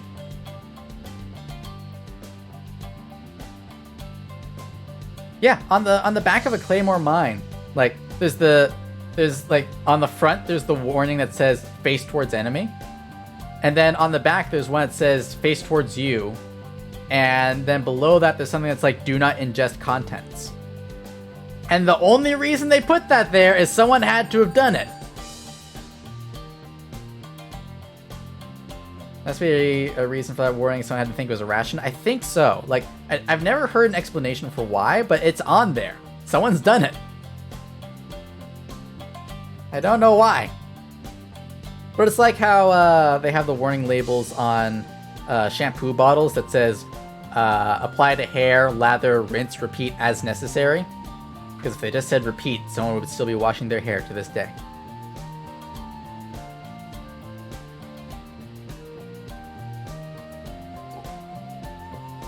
Delicious coffee. Waiting for that day that Boston Dynamics collabs with me and upgrades my cybernetics. Ooh, that'd be fun. Actually, why hasn't Boston Dynamics worked in my brain? Why hasn't Boston Dynamics worked in my brain? No, why hasn't Boston Dynamics worked in prosthetics? I feel like they would do great with like predictive motion and being able to predict, like, you know, the person is making this action, they're going to try to grab something, so getting the fingers in the right position. Fun fact, some plastic explosives are inert enough that certain guerrilla forces have made a habit of disguising it as bread and eating it to hide it in case of searches, so eating plastic explosives is not unheard of. True, I think most plastic explosives are inert. Like, that's the point, is that they can't be detonated by like impact or fire. They need an electrical charge to detonate. So that's the advantage, and also being able to shape them. Didn't they just put a gun on one of the Boston Dynamics robot dogs? Did they? That's dangerous. That's where you get Skynet. I don't want those things armed, because it's incredible technology, but it's also fucking terrifying.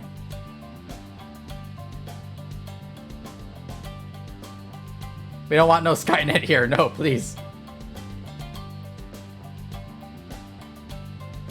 Looking up Boston Dynamics dog to like a Google server. That's how you get Skynet. The dog has a sniper rifle. I don't want the dog with a sniper rifle. That's dangerous. Do have drone takes running around these days. Yeah.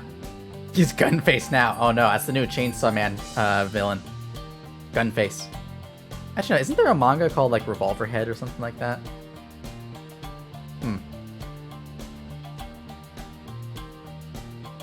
Yeah, the only case where I want warfare automated is if everyone agrees to it and gets all the people out of it. Doesn't that make the dog a dinner gate? Ravi, thank you for making that reference. Oh my god, it is a dinner gate. Holy shit.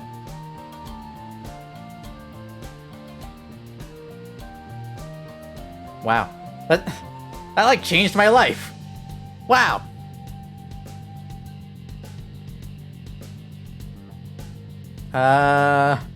Alright. So Boston Dynamics is working on T-Dolls now. Interesting. I guess that means that we will get VTuber soon. There is before the Boston Dynamics dinner gate and after it, yes. BBDD and ABDD. BRB? Okay. Have fun, Ravi.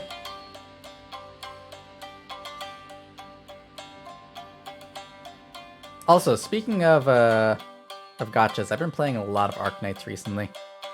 It's a problem. Does that mean that everyone not running drone factories instantly loses every military conflict? So the thing is, like, if everyone agrees to use drones, and only drones in combat, and not target humans, then warfare becomes a lot easier, because there's no consequences, it's just a resource loss.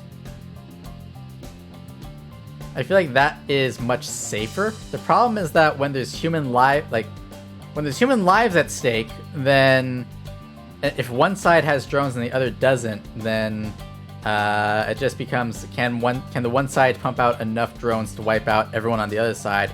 And that gets iffy. I'm ready to break the fourth wall. I can't wait for the day where technology gets so advanced I can meet Usabi IRL. Yes! I honestly want, like, holographic VTuber technology. I want to do... Could you imagine doing, like, a talk show with, like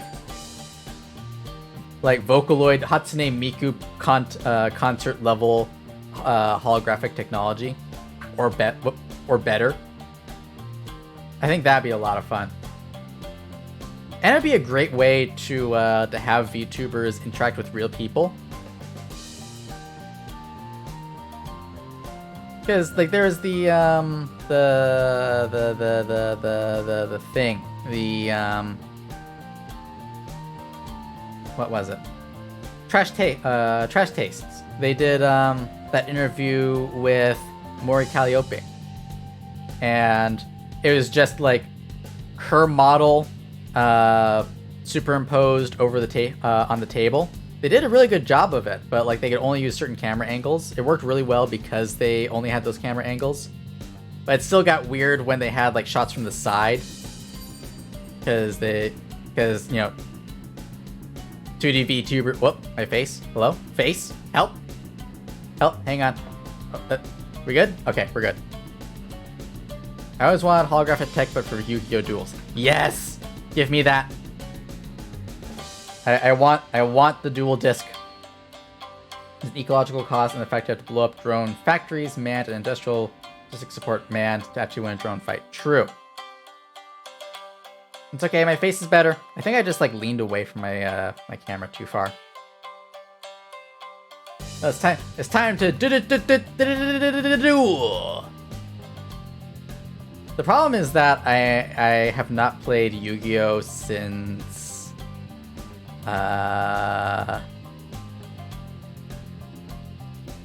the first run of cards. But when I first played Yu-Gi-Oh! The last time I played Yu-Gi-Oh! Like Exodia and Blue Eyes White Dragon were the big things. And it was before I really got into trading like TCGs, so I didn't know how to build a deck. When I got into deck building games, it was Magic the Gathering. I'm a recovering Magic the Gathering addict. I need help. Actually, no, I got help. I got help by not buying booster packs. So if you wanted to do a Magic the Gathering duel, then I'd be all for that. If it was Yu-Gi-Oh!, you'd have to teach me.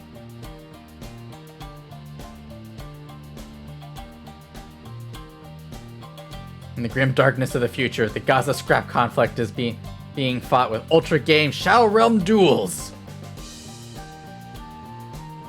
I got turn 1 Exodio before I cut the damn deck. It was too painful. Oof. It's gotten more intense now. Oh, I know. Oh, I know. I watched a video on how wild like the card details have gotten on Yu-Gi-Oh! Where it's like you have the card and then like teeny tiny text explaining how it works. And it's just like, there's a lot going on here. So happy your weird zombie duels in your fan rotation. Of course it is! Of course! Should play Magic the Gathering at some point. I just want more people to play Magic with. Geo, I am down with that. Oh, would you like to learn how to link summon? I'm scared! But, like, I tried to like learn just for fun, like how the XYZ summoning stuff works, and it was just like, I don't understand what's happening. Send help. I still don't know how it works. Or like synchro summoning, I don't know how that works. Back in my day, the special summoning thing was just like needing to get a card out to summon another card. Yu-Gi-Oh! We don't want to have a bunch of keywords you have to read the rules for. What are you, a nerd? Yes, this is why I like Magic the Gathering. I will take trample over this damage deals any damage over the defending creature's defense or resistance or whatever goes is applied directly to the opponent's life. That's too much. You've seen the VTuber Yu-Gi-Oh cards, the official ones or the unofficial ones? Did I activate? I can't believe I activated Siri somehow. I don't know how. There's official VTuber cards? Like with actual VTubers, or is it like Yu-Gi-Oh branded VTubers? They add the Cthulhu Mythos in? Ooh, interesting. Have you used Cockatrice for playing Magic the Gathering? I installed it. I have not used it. Because I do have a physical deck, but most of the times that I've played Magic the Gathering with other people, it's either been in person or with Arena. I played a lot of Arena. I ran a what was it? I ran I think it was a black and red deck? No, it was a black and green deck. I ran a black and green deck based around the evolution cards or mutation cards. The ones that came out with Ikaros, I believe. And basically the whole point was to evolve something to like get a whole bunch of evolutions on a creature and then no, not a whole bunch of evolutions. It was like get out. There's one or mutate creature. I forget which one it's called. The one where you play a card on like you can evolve a card and apply like its effects to it, and every time you evolve it, the effects trigger. There's one that lets you like take the top X number of cards, where X is the number of times that creature is evolved, and if it's an enchantment or a creature, you can play it like for free. So the whole point was get that out and then evolve it over and over and over until your entire deck is on the field. That was a lot of fun. I had a lot of people who just like would leave the game as soon as I played that card. Because that was the one meta deck I played. Low spec program that's like MTG specific tabletop sim. Ooh, interesting. I'll have to check that out. We should play sometime. But the deck that I played when I was playing against like physical real life people was it was based around Approach of the Second Sun, which if you don't know what that card is, that was in, I want to call it Inaros, but it's not right. It was in the Egyptian themed one. Amonkhet, that was it. And basically what is the rules state the first time you play Approach of the Second Sun, or a card played Approach of the Second Sun, put it back in your deck 5 cards from the top. You gain 5 life. The second time you play a card named Approach of the Second Sun, you win the game. So I had 4 of them in my deck, and everything was based around getting that card out as many times as possible, as quickly as possible. And a couple of cards to just be like, you don't get to play. So it was things like Pacifism and Sleep and things to just make it so that the other players can't attack. It was a lot of fun. Yeah, Ravi was one of the people I played against. And the great thing is that it seems like you're playing really passively right up until you get that card out, and then people understand what's going on. I am losing my tracking. Hello? Hello? Tracking, please? Are we good? Okay, I think we're good. From Genesis, impacting the call Life Twin. Oh, the Yu-Gi-Oh! VTuber things? That's interesting. There's one that's basically Gura. Oh my god. Could you imagine? But it never dawned on me that those are based off VTubers. I'm gonna have to go look for them. Last standard training deck I did was Simic Flash, so I played my turn on your turn. Oh god, that's terrifying. Flash and instant decks are a lot of fun. Oh, I had one. I had this one on Arena, on MGT Arena, that was basically just instant. It was just spell cards. I only had like 1 or 2 creature cards, but the rest were spell cards, and it was just deal damage to the opponent. That one did really well, actually, because it was like I had a bunch of instants that dealt damage to the opponent, a bunch of enchantments that did damage over time to the opponent, enchantments that made it cheaper to cast spell cards. And it was basically just like every turn hit them for 2 to 5 damage every single turn, and just wear them down. It didn't matter how many times they hit me if I hit them more times. Spicy burn deck, exactly. I think that was red and black. I think it was a red and black deck. Have you tried Searing Blood yet? Very nice removal burn. See, the thing is, I didn't really get into meta decks. I just played with cards and strategies I thought would be fun.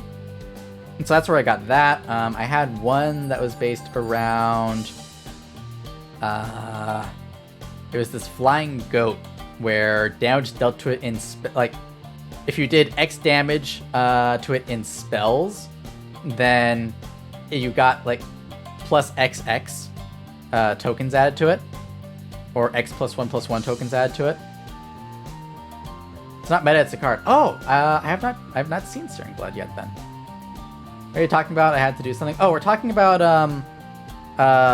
Magic the Gathering. We're kind of alternating between Magic the Gathering and Yu-Gi-Oh, but I know more about Magic the Gathering. So we're talking about cards and decks. I will have, I'm gonna check out Searing Blood. Let me take a look at this. GG Searing Blood. Let's take a peek at this. Does 2 damage to our creature. When the creature dies, when the creature dies this turn, Searing Blood deals 3 damage to the creature's controller for 2 red. Ooh, that is nice. I'll have to see if I can get a couple of those. I need you to teach me how to play my decks. Usabi, I will teach you the ways. Around 3,000 cards, very messy estimate. I have zero idea how to play MTG. Understandable. MTG is it's a time. I have a big box of Magic the Gathering cards. I don't know how many there are. Hydrate, thank you, Ghosty. I'll hydrate real quick. Ring the bell. I will also ring the bell. It is this one. The cards are pretty, though they really are. There's this channel called Ristic Studies that does analysis on the art and the meaning behind the art of cards. It's really fascinating. Or just like the meta of the cards as well. Like they went into, I found them through a video they did on why the Black Lotus was such a big deal. And then they did one on the Wave of Kamigawa, which is about which card is that? Rampant Growth. That one's really cool. It stacks 2, so drop 2 on a 4 toughness creature, and his opponent will suffer 6. Ooh, nice. I like 8 commander decks right now. I don't know why commander. Oh, commander is so fun. Commander and Brawl are my favorite styles, because then it really feels like a Yu-Gi-Oh duel because you have one of each card. It's so fun. I love that. I have 2 decks. 2 decks are commander and planeswalker deck. Ooh, nice. Planeswalkers are fun. I like legendary creatures more than planeswalkers, but I think that there are some planeswalkers that are kind of fun. I had one planeswalker deck that was an all-color deck based around the party mechanic. So like having warriors, clerics, wizards, and rogues, I believe was it. And like they stack on each other. A Super Friends deck, exactly. Remember a pick of someone turning the Black Lotus card into a counter. Ooh, interesting. Kamigawa is coming back, and I can't wait to return to that plane. Yes, Kamigawa and Innistrad are my 2 favorites. And what's funny is that I'm not into Innistrad for the werewolves. I was into it because of the Eldrazi. I really think the Eldrazi are cool. I want to do a brown deck that is just Eldrazi and artifacts. I think that'd be really fun. I gotta play Commander then. I need to build a physical Commander deck. I've only played Commander in Arena because it's way easier to find individual cards that way.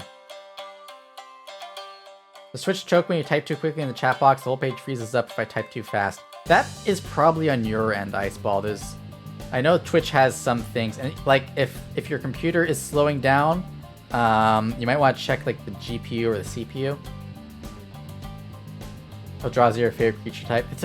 The concept is so cool. I always love the idea of creatures from outside of our known dimensions, which is fun fact. That's why demons come from outside of the human world.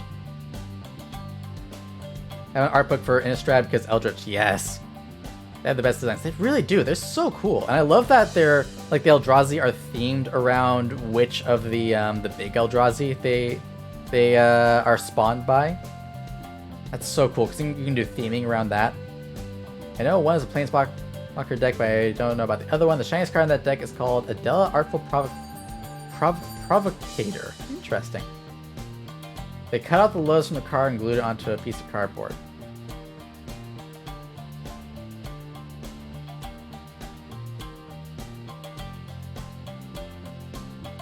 Pain Pekko. Black Lotus is... I kind of want to own a... Like, I'm not into, like, collecting cards for their value, but I kind of want to own a Black Lotus. It doesn't have to be a pristine one. It doesn't have to be, like, whatever the tier ratings are. I'd be fine with one that's all beat up. Because I like to use cards, is the thing. I like to use them and I like to hold them. So I would be fine with having a beat up Black Lotus. But I want to have one for the history. I think it'd be really cool. And to like hang it up. Like I would mount a Black Lotus on the wall in like a really good picture frame. I'd like a reprint at least. A reprint would be interesting. I feel like it would, like, it is a part of like Magic the Gathering's history, so it would be cool to have a reprint, even if you can't use it in tournaments. But having one of those original ones would be cool. Black Lotus for Spursy turn 1 kills, exactly. There's a new card series for MTG. Yeah, I've been out of the seasons of MTG for a while. Histories of the Plains. Interesting.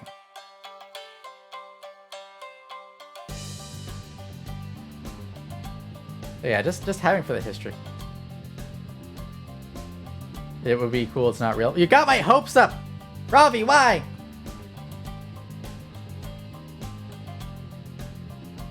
I'm back on Innistrad now for 2 sets. Interesting. I always find like the storylines that they do for Magic the Gathering releases really interesting, but I never keep up with them, which is probably on me. Just remind me, I work on cars. I went to see a friend of mine that has a tow yard. I saw a Jeep Cherokee that was entirely engulfed in flames, and only 2 things survived: a book about fire safety and some Yu-Gi-Oh cards. The rest of the car got sent to the Shadow Realm.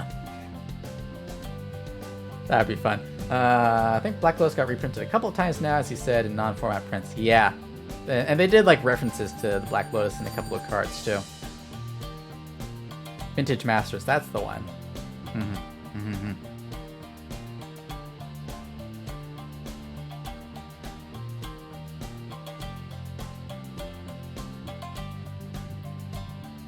I still find it fascinating that people are unearthing like old alpha packs where they can find, where they can actually like unbox a or open up a Black Lotus that has not seen the light of day before. I'm always impressed when people find one of those packs, because it's just like, where do you even find that? I feel like they should all be like, all those packs should be found by now. Oh. Sumu EXE, thank you for the follow. Welcome. Also welcome to Lucid Dream. How you doing today? This music slaps. This music, it's my BGM. I commissioned it from Kojo Kaedas, who, his commissions are open right now. Just so you know. I'm gonna give him a shout out because you should all check him out. He's a great guy, very talented with music. Bam. Go check this guy out. He's really good. Commissions are open if you ever want any kind of music. We're inside the Forest Temple. It's the first temple as adult Link. It's gonna be filled with lots of scary monsters, but we can do this.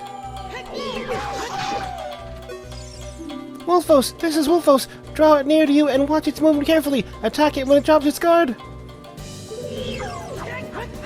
I'm never going to take you seriously. I have no idea what you're talking about, Jay. Dumpster, whatever. That's fine. You do you, bro. That's not how he usually sounds, by the way. He was doing his version of my Goombario voice from the Paper Mario playthrough. Like, Monster Mansion, thank you for the lurk. Followed them? Good. Go make sure you check them out.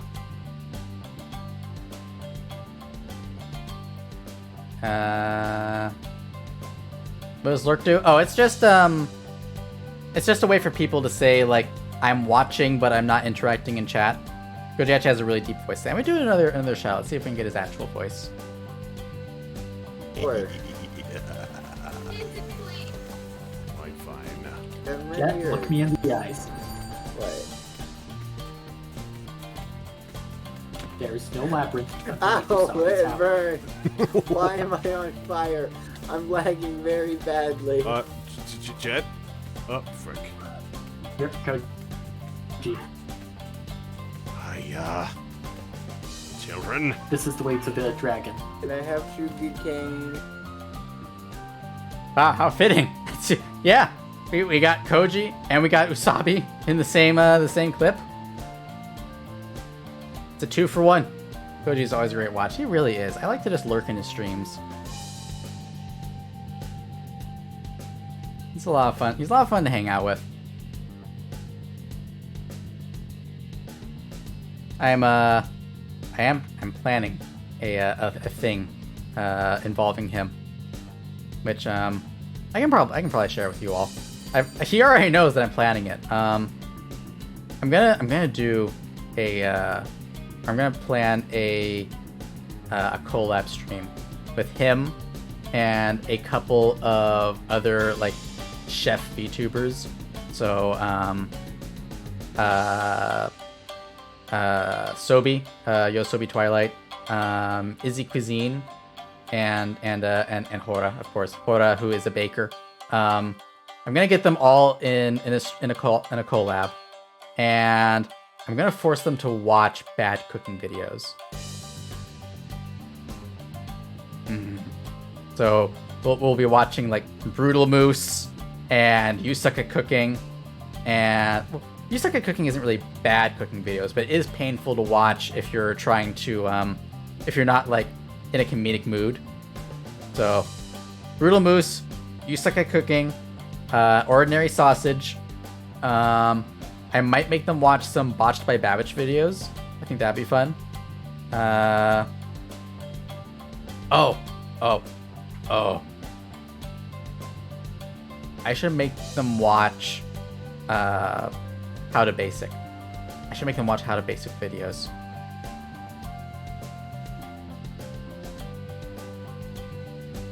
I think I'm gonna make them do that. I'll sneak in a How to Basic video in there. They instantly get timed out from their chats from then on forever. Yeah. I have low tolerance cringe. So I'm not sure I can watch that. Understandable, Geo. Understandable. I love those videos. Pickle burger. Egg on knee.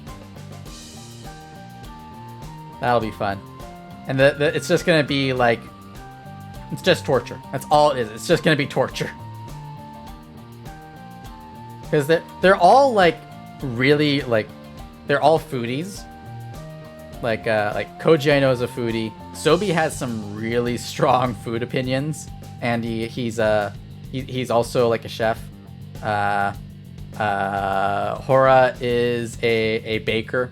I think they actually went to culinary school for a while.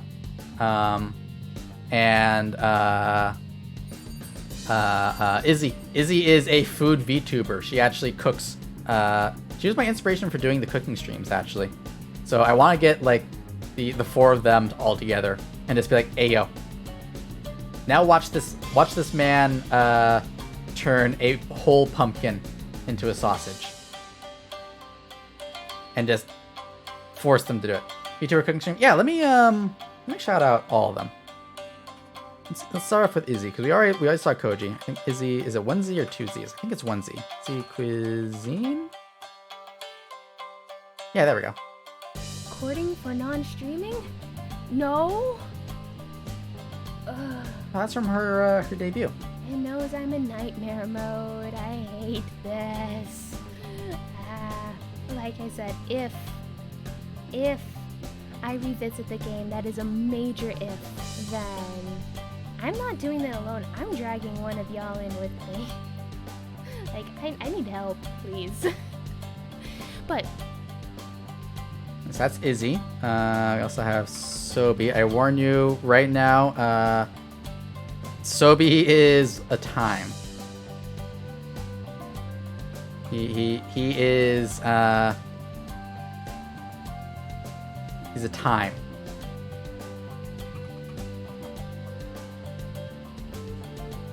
So I can chains because chains and whip excite me. Yeah. And then, of course, Hora, who everyone knows. Hora, because I collab with them all the freaking time. I got my mango monster. I'm hydrated. It's a liquid. Wait, bro. I have Monster Mango Loco as well. On John. On Jod. I'm thinking of doing something like that, but I don't know how to do it without putting my face in it. So what I did, I think what Izzy also does is putting the camera top down, directly over the over where your food is, and then all you see is hands. That's all you see, and that works really well as long as you don't like lean forward into the camera. At least it worked for me. You'll watch if ordinary sausage is in there. Yes. Yes, Geo. One solution to peerless hypotheticals. Gun. Anyway, the camera stay in place. You can get mounts. You can get like phone holders that you can clip to different things. I use what's called I think it's a gooseneck phone holder, which is one of those ones where you can adjust. You can adjust exactly where it is. And then I clip it to one of my cabinets, and that holds it in place. I just duct tape my camera to the hood of the kitchen. You could do that. That's basically what I did when I was doing the tonkatsu. And then I did one on the other side when I was making the bread, which I did for the 24-hour stream. Hey, Juno, what's going on? Is it nap time? Okay. That sounds better. Yeah, it's more sustainable. I'll put it that way. And I used a free program to use my phone as a webcam, and then just added that webcam source to OBS.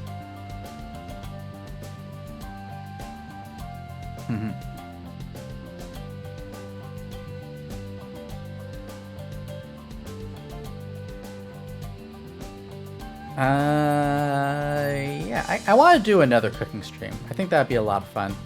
I need to figure out what to do. And it's gotta be, I need to have the energy for it is the thing.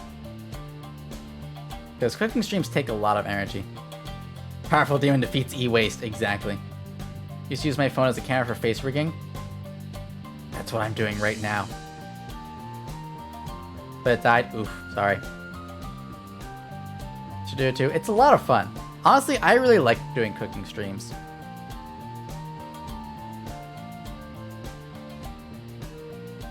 I think cooking streams are super fun because it's just an opportunity to hang out.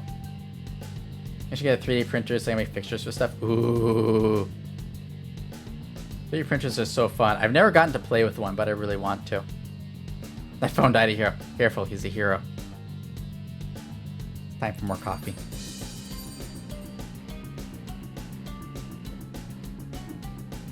I've always wanted to 3D print my model. I thought that would be a lot of fun. Still works for like an hour a day. Ooh, is it the battery? Is the battery dying? If it's not an iPhone, you can replace the battery. If it's an iPhone, you're kind of stuck. Where have all the good men gone, and where are all the dolts? I need a himbo. I'm holding out for a himbo to the end of the night. Need a new 3D printer, the old one is wonky. Oof, sorry about that. We're gonna poke at one your family got just a few days ago. Ooh. I'm excited. I'd do a cooking stream if I didn't live with 4 people who come and dox you at any moment. Yeah, that makes it a lot. Anytime you use a live camera, it's difficult. It's easier for me because I live on my own. So the only one who can dox me is Juno. Laughing and also hurting. You're welcome.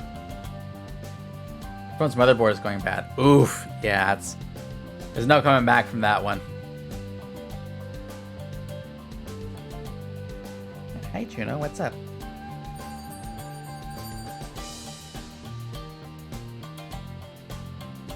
Nope. It's no longer nap time. Is it bite time? Okay. I have to send it upstate to my uncle's farm. Yeah. Where did the iPhone go? Oh, it went back to the farm. Gonna live a nice long life. Juno came to dox you. Yeah. He's actually laying in my lap right now, but I have a blanket on, and blankets drive him absolutely insane. Absolutely insane. Whenever there's a blanket, he's just like, I must destroy anything that is inside this. And usually it's me. Yeah, I'm talking about you. Yeah, I'm talking about you. The Samsung S4, so it's kind of long overdue. Yeah, it's unfortunate. It's that darn planned obsolescence. You gotta have the new hotness. Okay, goodbye, Juno. He's going to the window. It's probably time for me to get a new phone too. I use a I have a used iPhone that I use for face tracking, but my workhorse phone, the one that I use in real life, is a Galaxy S9 that I got years ago when I went to Japan. It was just like, I need to be able to take pictures. That's all I need this phone for. Apple Genius Bar meme test. Oh no. So you can print 3D models through Vroid. Yes, you can. But I think it's only in Japan. They actually send it to a service.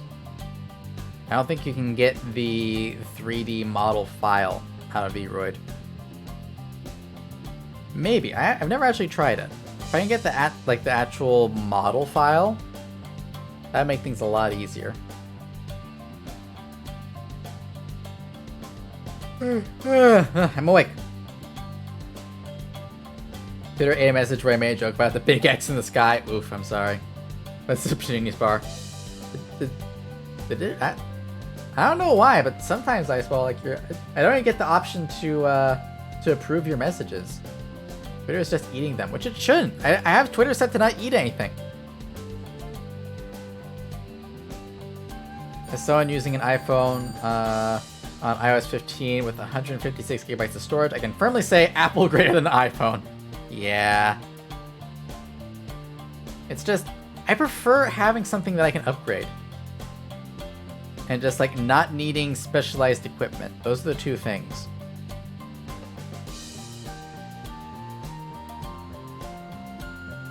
Just vibing with the music now.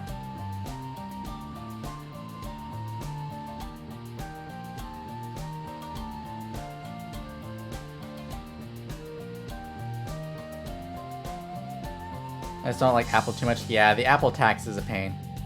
You can do whatever on Android. You really can. It makes me happy.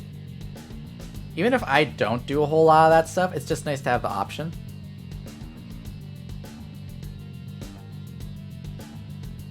Give me 1 second. I need to just respond to a message real quick. Boop-a-doo-doo-doo-doo.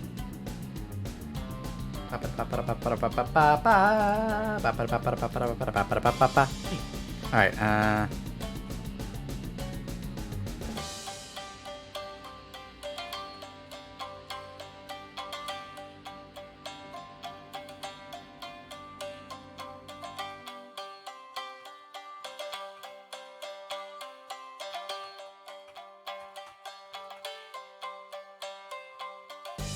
okay, I responded. I responded to the thing. I hope you liked the clickety clacks. Pick me up for Zam. Zam, I know I say this a lot, but I really do appreciate you, you being a part of my community. It means a lot to me. It's difficult for me to say how much seeing like familiar names in chat means to me, but when I knowing that you're there.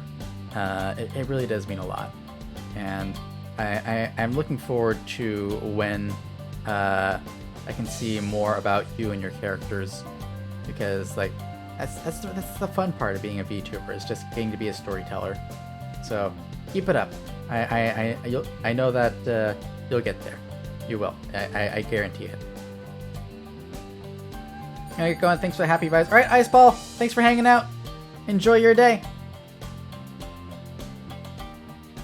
I have this iPhone since your dad's old phone, and you only had because we traded interior for it. Ah, I see.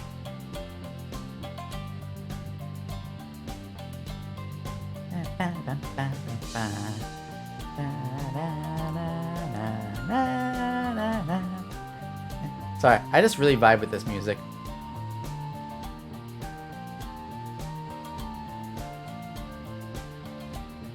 What was I talking about before I responded to the message? How do you feel about blueberries? I love blueberries. My favorite thing to do when it's blueberry season is just get a container of blueberries, toss them in the pot with a little bit, just the tiniest amount of water, and a little bit of honey, and just make blueberry jam. That's my favorite thing to do. And then I put that jam on absolutely everything. It is my favorite thing. It's how I know that it's summer.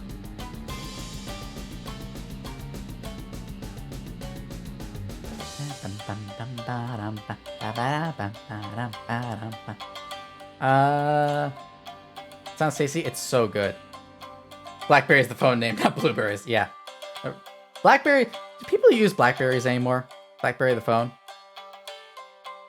I don't think anyone does. That was like the big thing right before smartphones came out. Wish I could have been here earlier, but Monday is charity help and today is a big day. It is absolutely fine, Sam. You can come out. You can come here at any time. When I'm streaming, any time that people show up is on time. Remember Blackberries being a science staff? Yeah, my mom had a Blackberry. That was a big deal in our house. Because I was there with like a Nokia flip phone, feeling like I was out of Star Trek, and then she had the Blackberry, and it's just like, this has a keyboard. There's an actual keyboard. And then immediately after that, you know what happened? You know how the future came to my house in terms of phones? We had Windows phones. That was our first smartphone. The Windows phone that no one made anything for. And like everyone I hung out with had iPhones and then Androids, and we had the Windows phone. And we had that for a long time, and then we got Android phones. So it's like, oh my god, this is so much better. I tried to revive BlackBerry as a smartphone, it just flopped. Yeah, I think everyone else had better things at that point. Just go for whatever's supposed to be the most durable phone they had. I just got a phone case. That's why I did it. You know, I have never broken a phone. I've never had a cracked screen. I've never had a cracked back. I've never had like pieces come off of my phone.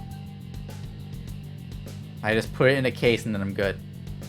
And I've dropped my phone out of my car before. Not while I was driving, but just like getting into the car, it just dropped out of my pocket. It's been perfectly fine. I had a Psychic phone in middle school. Oh, the Psychic. That's the one where like it swings open, right? It swings open from the side. That's so cool. you know there's an actual Star Trek themed flip phone? Ooh, I would have loved that.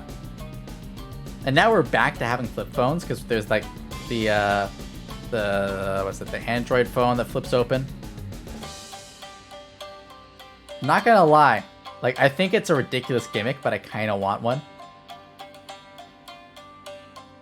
Because that's my favorite thing about having a flip phone was actually flipping it open. The Razer smartphone, yeah.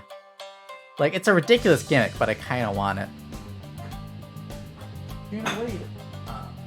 Juno is knocking over the knife that I use for getting cat food out. I think he wants food, but he can wait until after I'm done. Because I fed him right before the stream. It's only been a couple of hours. He doesn't need food yet. Flip phones are fun. Yeah. I actually still have my flip phone. Like my first phone. I don't think it works. I think the battery is completely dead. I remember mastering the ability to flip my flip phone open. Yeah, I got really good at doing the thing where you just pop it open a little bit with your thumb, and then you flip it open like it's a switchblade. It was so fun. I would just flip it open and close all the time.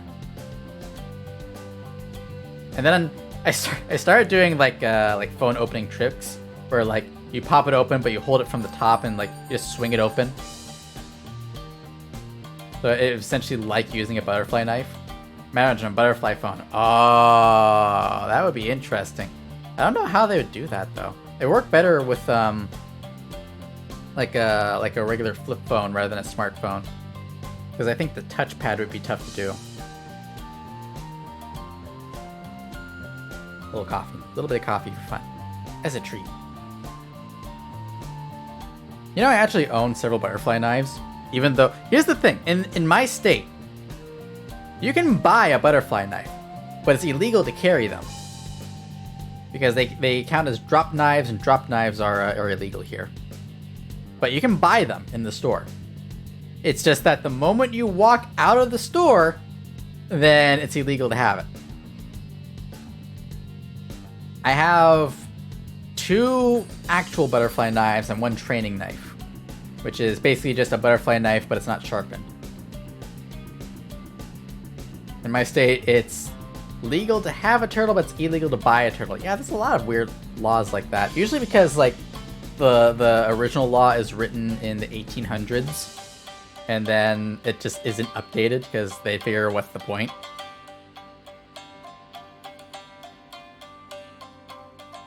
It's weird to buy something be illegal when you go out, yeah. Yeah, catch them Pokemon style. Exactly. You have to acquire it. Juno, let go of the headphones. Yeah, I know you want to play, but I'm in the middle of the stream. Yeah, Juno's awake now and therefore wants to be active. I was imagining cops camping out in front of the store you bought the knives from. That's the thing. That's the thing. When I bought my second butterfly knife, there was a cop waiting right outside the store. But he didn't give a shit. Because the shopkeeper put the box that had the butterfly knife in a paper bag, a brown paper bag. And I just walked out with it and the cop was like, hey, how's it going? In 8 states, it's legal to own a giraffe? Yes, it is. But in New York, it's illegal to have one pull a carriage. It's illegal to have a giraffe pull a carriage in New York. And in a couple of other states. It's considered animal abuse. Juno, I must hear what they say about me. Yes, I understand. But it's all in text, Juno. You won't actually be able to hear it. And you can't read. He doesn't care. Instead, that's what the PetSmart person told me. She told me that if I want a turtle, just go to X-Pond, grab the turtle, and run. That's great. Reach into your local turtle and acquire. Reach into your local pond and acquire a friend.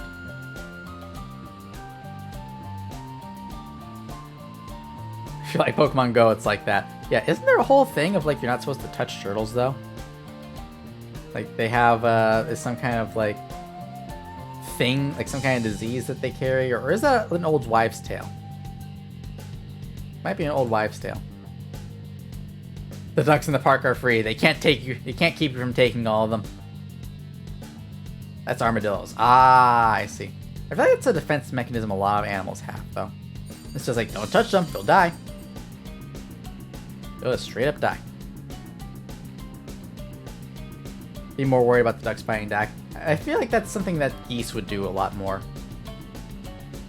Like, you interact with a goose in any way, you are signing up for death. There's a chance they have leprosy. Oh, interesting. I would not have thought about that.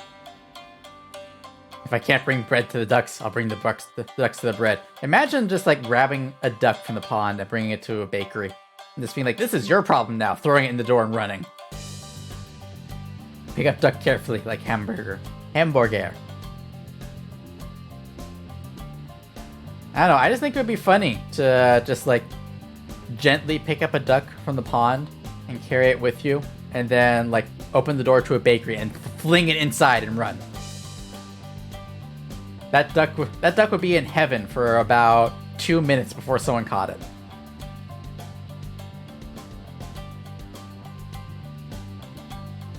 The thing is, you want to make sure that no one can tell it's you.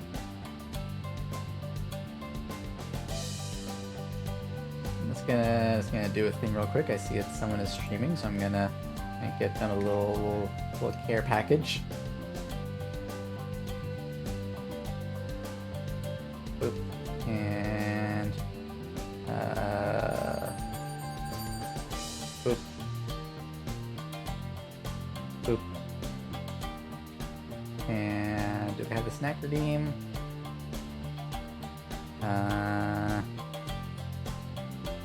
Nope, no snack redeem. Oh well, drop in from the ceiling. There we go. Don't do it in the front door. Go from the back of the bakery. Florida duck man arrested on releasing dozens of duck into bakery. Oh my god. Slams door open, yeets duck into the room like a flashbang. There we go. Duck out! Let the ducks rain upon the humans. That'd be fun. It'd be fun once. And then forevermore you'll be known as the duck guy.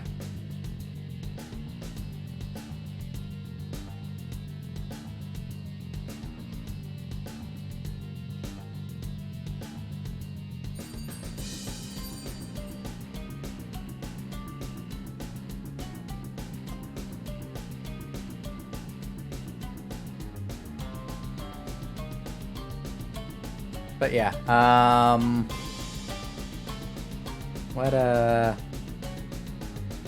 what's it? I'm not the hero the city needs or wanted. I'm the hero the city deserves. I'm the duck man.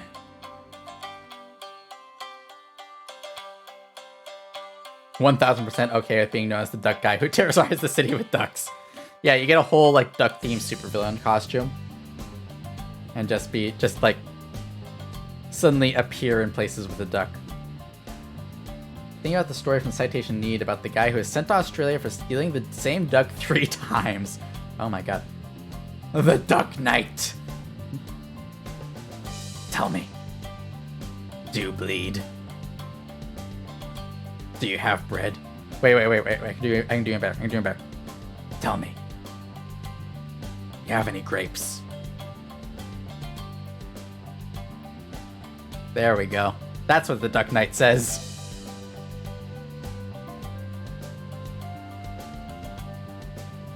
Need to get Duckman? Oh no, not Duckman.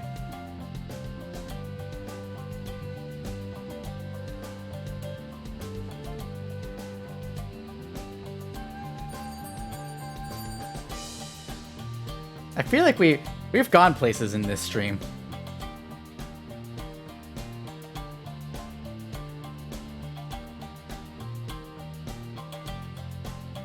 Wait, I just realized. If I was the duck man, I'd be able to like from the back room, just like start doing like a Darkwing Duck speech. Just like, I am the terror that flaps in the night. I am the cold sore on the lip of despair. I am the Duck Knight, and then just release ducks into the bakery. Or into whatever establishment I choose to terrorize that day. The more this goes on, the more of a fun idea this becomes. Actually, in my state, if I did that, I could end up as the supervillain for Phoenix Jones.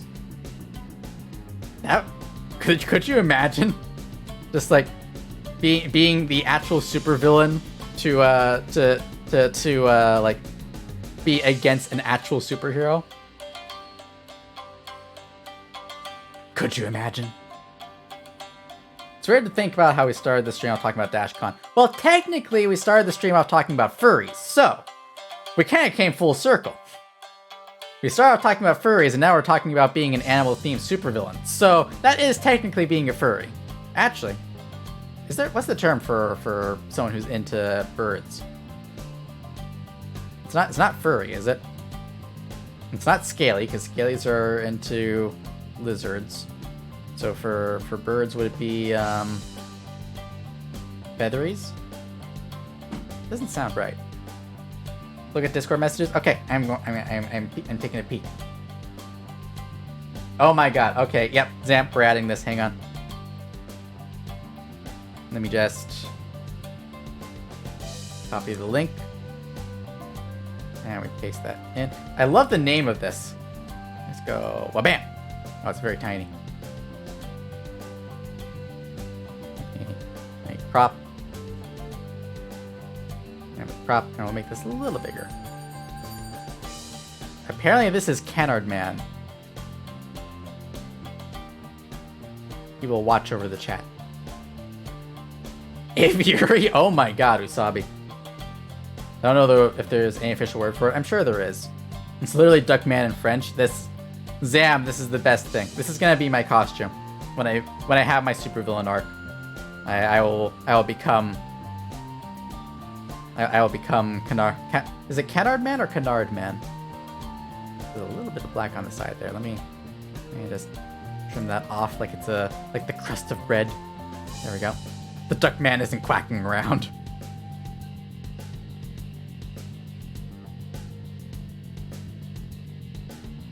The horned duck. Oh no. Actually, that'd be kind of cool. Oh my god, it's a demon duck. We are now El Gunashiv. Look, it's a distraction duck. So Goose, you know what, S3, you're not wrong. You're not wrong.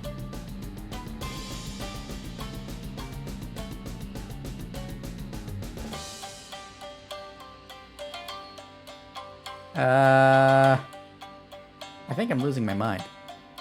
I'm actually considering becoming a duck-themed villain. Which it feels kind of fitting, because I feel like I'm hanging out with a lot of, I'm finding more and more villain-themed VTubers. There's a store in Seattle where you get demonic rubber ducks. Ooh, I could leave those as my calling card. There's a French channel that, superhero theme, the main guy has persona Duckman like Batman, but a duck. Wait. This is the pond where my parents were killed. I wish it was in English, that'd be fun. Release ducks into every store in the state.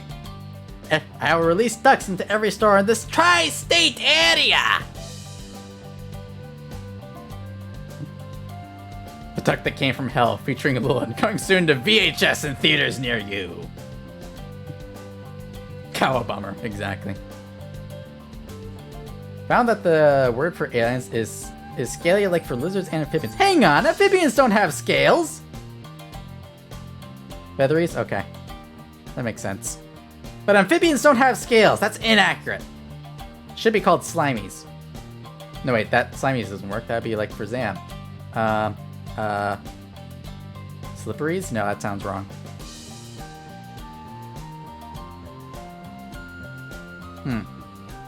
Demon Duck. The Mysterious Mallard. The Dread Bill. The Webbed Foot Warrior. The Feathered Fiend. All-terrainers. Oh god. All-terrain vehicle. Switching to all-range mode. God, could you imagine? I will say though, I've seen some people make designs for like a humanoid frog and they're all really cute. Actually, there's this one design for a D&D monster that I saw, which is the Frog King. It's a human size, or it's like just barely smaller than human size. It's like 4 or 5 feet tall, and it is a sentient magical frog that pretends to be a cursed prince and it gives people like bogus quests to go and do. I think it's the greatest thing I've ever seen. I want to have it in a D&D campaign. It's just like this. It's just this magical frog that fucks with people, being like, I am a prince that was cursed. You must go and collect me 7 rubies in order to break my curse. The first one is found in the local bakery. It is inside a croissant. It's the best thing. Grung Bullywugs. No, this is a separate thing. It's a separate creature. I think it was in a homebrew thing that someone made. You're too late, Usabi the urchin. I'm going to take over the entire tri-state area. I will admit, I have never watched Phineas and Ferb, but I love Dr. Doofenshmirtz. He's such a great character. Hey, the platypus! What an unexpected surprise! And by unexpected, I mean entirely expected! It's so great. I quote the, it all started when I was born. My parents didn't show up. I love that. I have a design of an OC that each time I show it to people, they assume it's some sort of mimic, but she's in a judge abomination trap. Ooh, that's interesting. If you're gonna go that way, your villain backstories have to be very mundane, but also slightly sad. Yeah, absolutely. Doofenshmirtz's daddy. Oh no. You never watched the show? I haven't. I have watched a couple of the Harry the Platypus like scenes, but I haven't watched the show. You seen My Hero Academia? Yes, yes. I saw the clips of the character that looks like Doofenshmirtz in MHA. It's so good. I love how it is literally just Dr. Doofenshmirtz, but as an actual like anime character. It's got the nose and everything. It's great. Horny Camp? Yeah. Someone redeemed the Horncam 9000, so it's there. Yeah. Hi, Juno. What's up? You're attacking my foot. I would rather you didn't. Never watched it either. Understandable. It came out during Juno, I need to stop biting my feet, please. It came out during a time when I wasn't watching cartoons, but the clips are so funny. It's really good. If you get the chance, I recommend it. Alright, I'll keep an eye out for it. Any Doofenshmirtz is great, even though I just saw the memes. Yeah. There's this one Twitter video that I saw that was, someone put a actual, like, Perry the Platypus scene over the Doofenshmirtz, anime Doofenshmirtz, and actually, like, edited in Perry the Platypus. So good. Hi, Juno. What's up? Ow, stop biting my feet. Stop biting my feet. Stop biting my feet. I know you're choosing violence, but I need you to stop. It's great. It really is. Some people are really creative with that. Pet Juno right now. Okay, pets. I'll pet your belly. Ow, ow, ow, ow, ow, ow, ow, ow, ow, ow, ow, ow. Okay. Are you happy now? Ow, ow, ow, ow, ow, ow, ow, ow, ow. Ow, ow, ow. Make sure he's biting my feet. No, he's laying on his back trying to attack anything that's above him. Here, would you like a towel? Would you like to attack a towel for a little bit? Yeah, there you go. Yeah, have fun with that. Good Juno. Violent Juno. Juno has taken the towel and now wants to bite my hands again. I'd rather you attack the towel. You're pushing it away? You don't want it anymore? You don't want this towel? You don't want the towel anymore? If I take the towel away, do you want it now? I don't think you can decide if you want it or not. Now 46 points, I understand. You'll get more, Toshi, don't worry. All you gotta do is keep watching my show. Show? Streams. That's the one. Similar to Squidward and Gurren Lagann or Lord of the Rings scene in Jujutsu Kaisen. Yeah, it's wild. Although I feel like there's the in Japan there's like that museum that had it had, what was it? It was a bunch of Tom and Jerry stuff in it.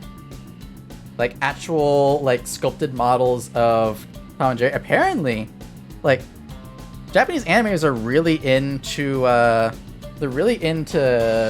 Tom and Jerry and like the old Hanna-Barbera stuff because the animation is so fluid and not really detailed, but like it's so exaggerated. It's outside of the way that anime is done, because anime is like it's extremes, but it also like it does like the whole jumpy thing, like the mouth's just like flash open and closed. But apparently animators in Japan really like the old Western animation because it's so smooth. It's smooth and exaggerated, which is something that you don't get in anime. Oh, hi, Juno. Please stop biting me. Thank you. Is that a horny cam? It's a horn cam! It's just horns. Don't worry about it. It's not necessarily horny. Ow, Juno, please. I don't know what you're doing. Please stop. Same thing. Fair enough. Can't argue with that. Stop biting me. Hey. You can be cute, but I've got the squirt bottle right here. Calm down. It was so good. He shows up in the sequel to the Phineas and Ferb show. What was that? The one that had Weird Al as one of the voice actors? Murphy's Law or whatever it was. You move your head up enough, can it be face cam? No. Unless.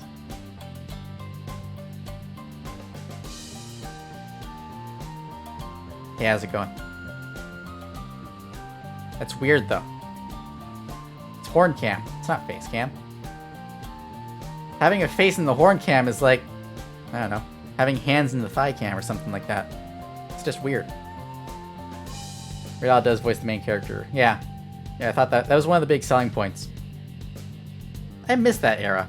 There were, like, when Weird Al was doing voices in literally every cartoon show. He showed up in a show that I don't think any people, like, I don't think anyone watched. Hey Koji, what's the current subject? Cartoons. But there's this show, I don't think it was one of those shows that, like, I really liked and apparently no one else watched. It was a live action show called Gallivant. If you've ever heard of that, Gallivant. It was made during the writer's strike, I believe. The writer's strike back in the mid-2000s. And the whole thing was that it was a parody of fairy tales, like old not really fairy tale, but like the whole idea of like the knight and like the honorable knight and his love interest and like the evil king and all that sort of stuff. It was really good because the first part, like the first episode. Okay, first of all, it was a musical. Every episode had a song, and it's not just like a song that plays. No, it was like a full-on musical production. Like the actors were actually singing it. It had full music. It was done in musical style, so like there was songs that actually moved the plot forward. The songs were bangers. It was so good. The characters, it had Michael Bublé, I believe, as the evil king. He was really good in that because he plays like if you've seen the Disney Robin Hood, like Disney's Robin Hood, like the not King Richard, the king in that. He basically plays that kind of character, just like this king who is a man-child, which is really funny because like he's evil, but he's evil because he doesn't like. It is literally like he's evil because he doesn't understand what it means to be poor. He's literally a let them eat cake kind of character. Never had a chance to watch it. I highly recommend it. I think it's on Netflix. I think so. But It's so good. And then in the second season, they got Weird Al as part of this. Does not appear to be. Oh, that's a bummer. But in the second season, they got Weird Al to be like the face of this order of monks. Like there's the whole thing of like monks that are sworn to silence. So they had this order of monks that are sworn to song. So they're always making noise. They're always singing or humming. And so he's just like this this jazzy monk who sings everything that he does. It's so funny. It's so good. They have Tad the Dragon, which is just a lizard that one of the characters believes is a dragon and really wants to be a dragon, but it's just this regular horned lizard. I highly recommend it. There's a lot of actually really good actors in it.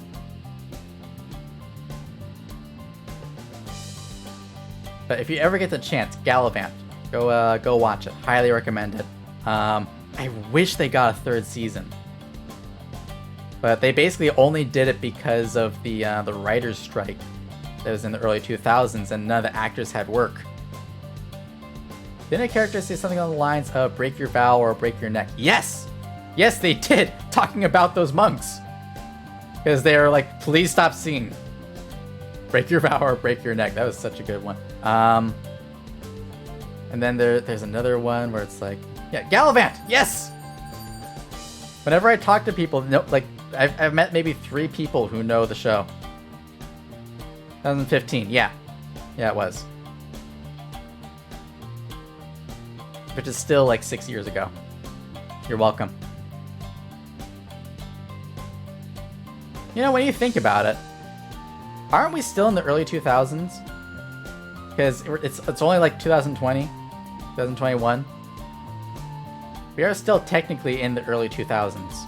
We won't be in the in the middle 2000s until like 2050.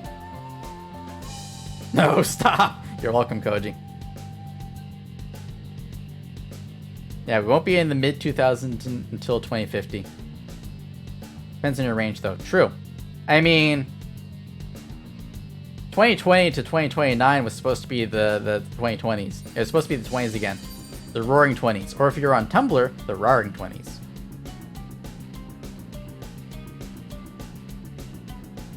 '2000s were was 2000 was aught 00. How are you supposed to say that? Aught to 9? 00 to 09? Thanks for the luck, Atem. The Roaring 20s, exactly. RAR X3. Actually, you know what's gonna happen? 2023 is gonna be the Roaring X3. It's gonna be RAR X3. Calling it right now. I think it's aught. I've heard a lot of British people call it the aughts. It's supposed to be the re-rise of scene fashion. God, could you imagine? Could you imagine if we actually... I mean, there's still time. We still have like 9 years. The aughts, exactly.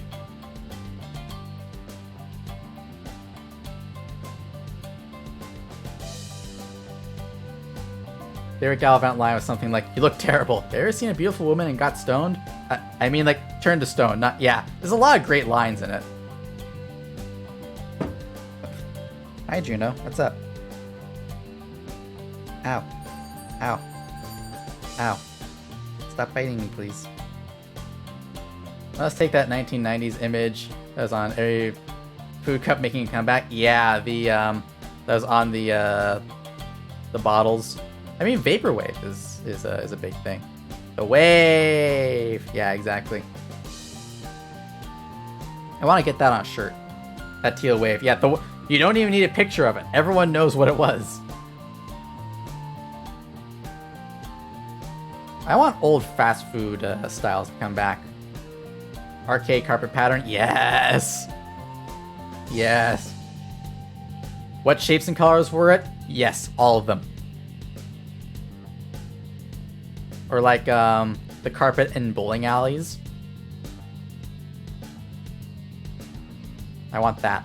Give me the carpet and bowling alleys. Gonna be looking for a bit. Gotta make good on that Pokemon 3D printer. Good luck, Ravi! Make something cool. Bowling alley animations. Yeah! It just turns into a collage of literally everything in the world.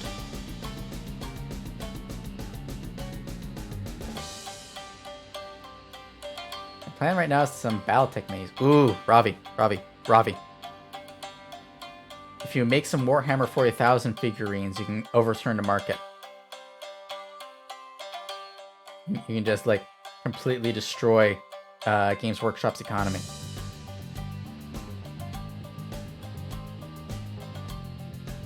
Wait. Do I have one that'll work for this? Oh, I don't have a good voice thing. Oh, you know what? I can use this one. That's not gonna work.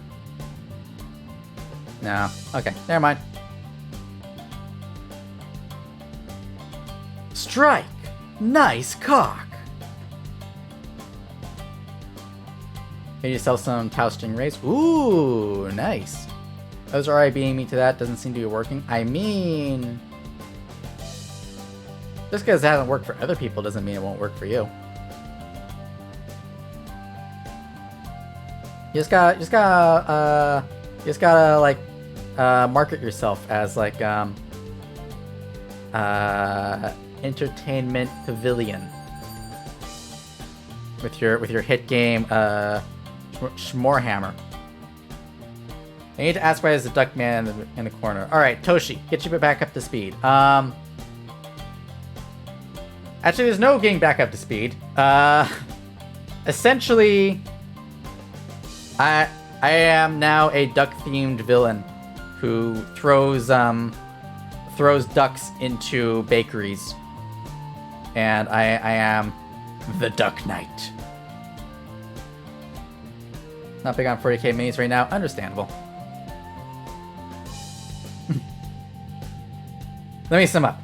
No, that will take too long. God, the Princess Bride is so good. If you've never watched The Princess Bride, watch it. It's where 90% of my humor comes from.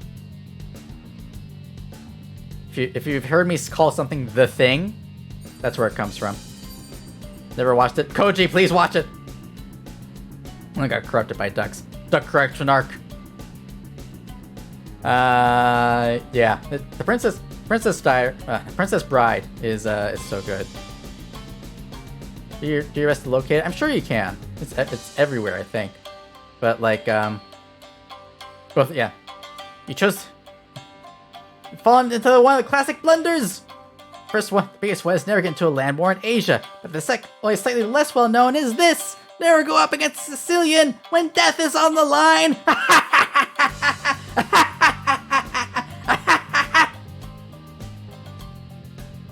Oh, I can't fall over. So good. Hydrate? Okay, I'll hydrate. Thank you, Koji.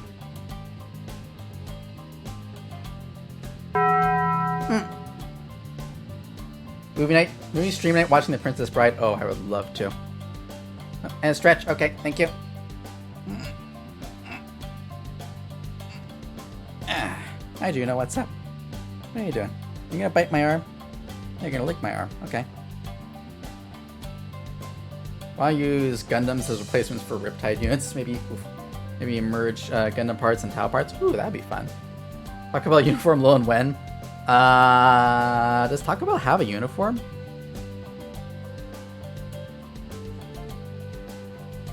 Probably not an interesting uniform. Ow, ow, ow, Juno, ow, it's my hand. Think so? Question mark? I don't know. Goodbye, Juno. Just wiggled himself right off. Yeah, I think this blanket is driving him insane. You have to do a 90s cop wave as the background if you do that. Absolutely. I'm just gonna use a picture of a old 90s Taco Bell, which is absolutely a liminal space.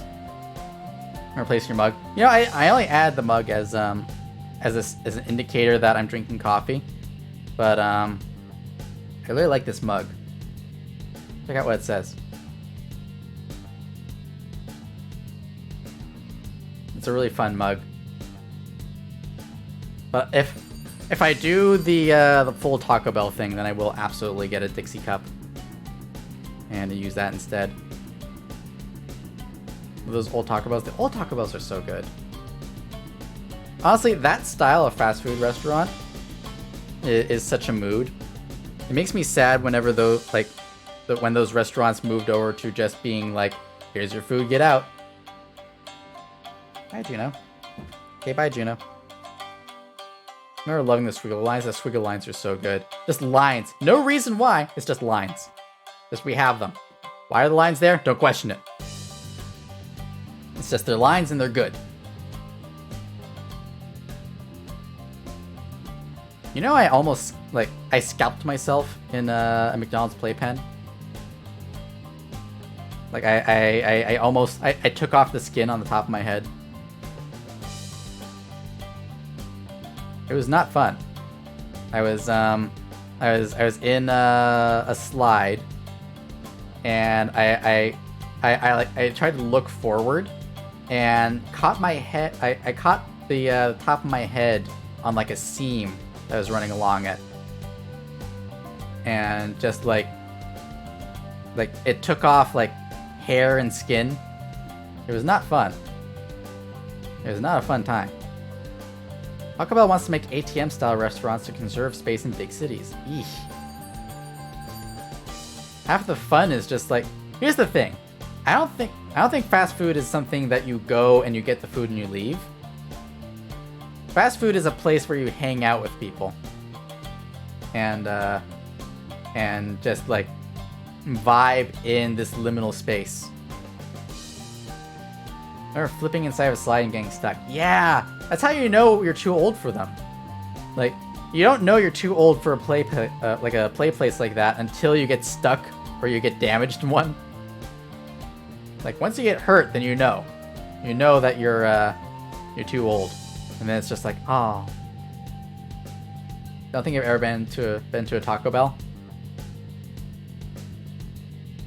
Confession. Oh, I'm on the wrong scene for this. Confession time. I actually don't like Taco Bell that much. Like, it's okay. It's okay for a fast food place, but if I want tacos, I want real tacos. I want real soft tacos. But crunchy tacos do slap as a snack. Like, as a treat, they are good. Too old for a play place. Time to start thinking about taxes and insurance. Oof.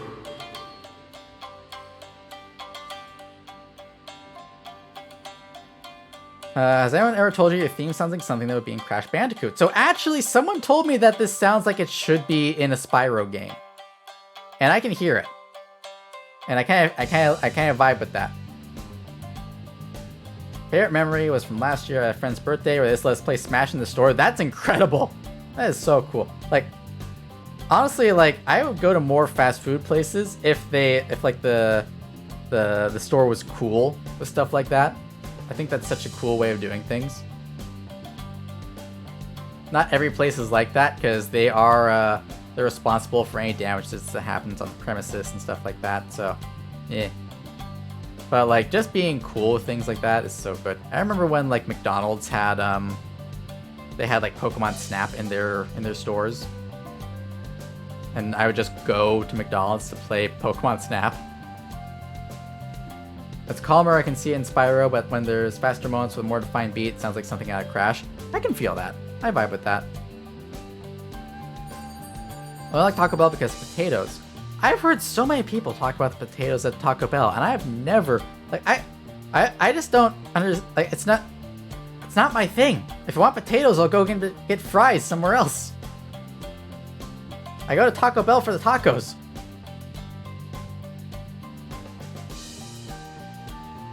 McDonald's used to have the 64s in little cases you can play games.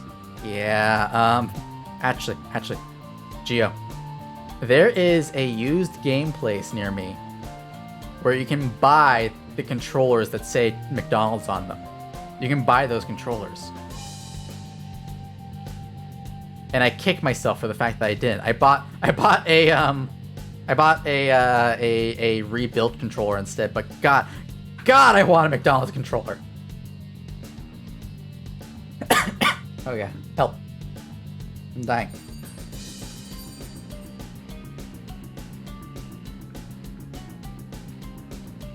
I think I'm talking too much. I might need to start wrapping up the stream.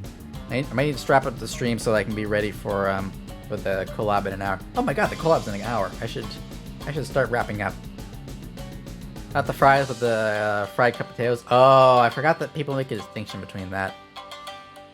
Fries aren't bad. The cheese sauce for the fries isn't the best, but the fries are good. The cheese sauce is like the only good cheese sauce for burritos, and yeah, I get that. Cheese sauce. Buying cheese sauce anywhere is tough. I don't know why I zoomed in for that. For confessing things, I really like Arby's. It's my first choice for a sandwich stop. Arby's is really good, but for sandwiches, there is a local sub place that I really like called what was it? It's called like it's not pork belly. It's baked something. Hang on. I had to look up the name. Sandwich shop near me. It's not gonna dox me. It's a local chain, I think.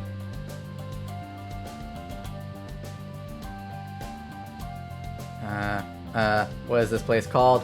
What is this place called? What is this place called? It's gonna bug me. Gotta get that controller. I might go back for it. Potbelly! That's the one. Potbelly Sandwich Shop. It's a local chain. It's so good. It's like Subway, but good. It's the best. Oro Subs is the best chain place. It's got the best pickles, and I'll fight people on that. I like pickles on sandwiches. Pickles are good. If you don't like pickles, I will eat your pickles. And I will fight people on that. I am a defender of sweet things on meat, and on things like sandwiches and pizzas. Never had Subway? Toshi, you're not missing out on anything. Subway is not good. Went to one of those on a school trip in Washington, D.C. a few years back. Oh, really? They're in D.C.? That's like the opposite side of the country. Maybe they're not a local chain then.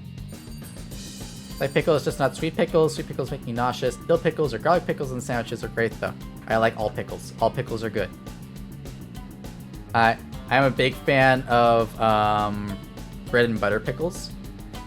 Those are my jam. Also, is the spicy pick. It's like a local place that does spicy pickles that are really good.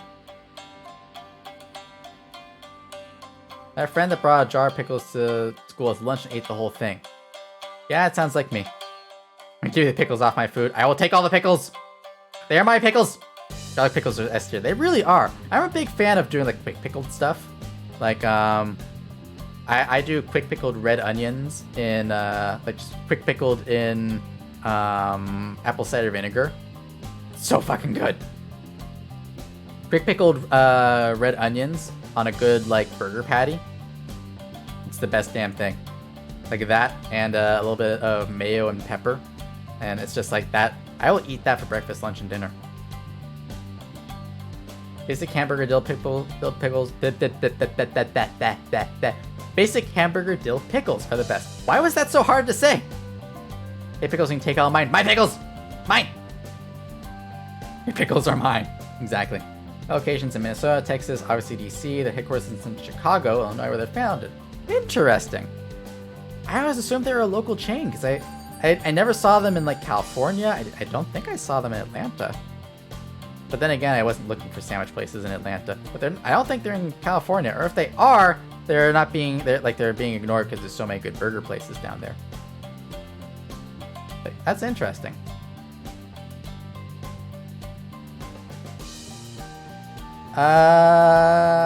If it's okay with everyone, I think I'll start winding down.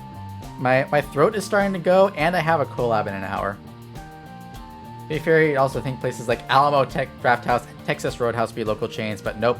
Yeah, I mean, for those, it's more of like the style of food they make, or the style of the restaurant.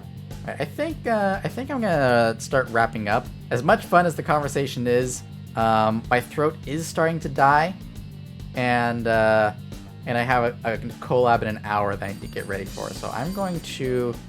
I already know who we're gonna raid, and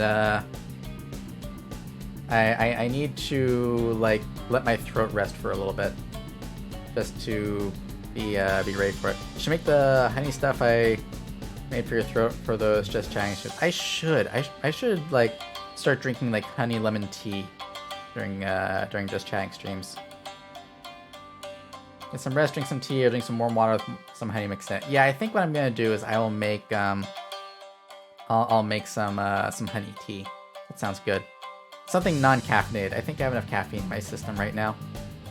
But I'm gonna go ahead and start the raid. I don't think it'll be any surprise when I'm raiding. More caffeine. More. No, less. Yeah, so we're gonna go ahead and raid Hora. I think that it's a good time to throw y'all over at Hora for a while. Gasp, shock, why are you? No one is surprised by this. No one is surprised. But yeah, go and give Hora some love. They deserve it. And yes. See you in just over an hour. Yes, see you in just over an hour. I will probably be streaming. I think I'll be streaming it. We're gonna have like 4 people. It'll be myself, Pandora, who was here before, Godface, and Cupid. That'll be fun. So if you have my emotes, you can use this raid message. If you do not, you can use this raid message. And I'll see you all in an hour. Or not. I'll see you all the next time I see you. I will be on in an hour. If you're there, that's great. If not, I will see you next time. Thank you all very much for watching. Have a lovely day or night, whichever one it is for you. If it's nighttime and you're going to sleep, I hope you have lovely sweet dreams for me. And if you're not sleeping, then you better be sleeping. And I'll see you all next time. Bye!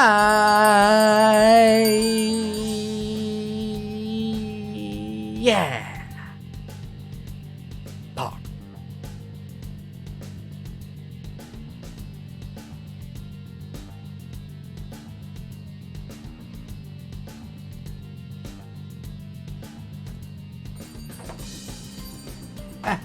Get off the stream. Get off. You know, please.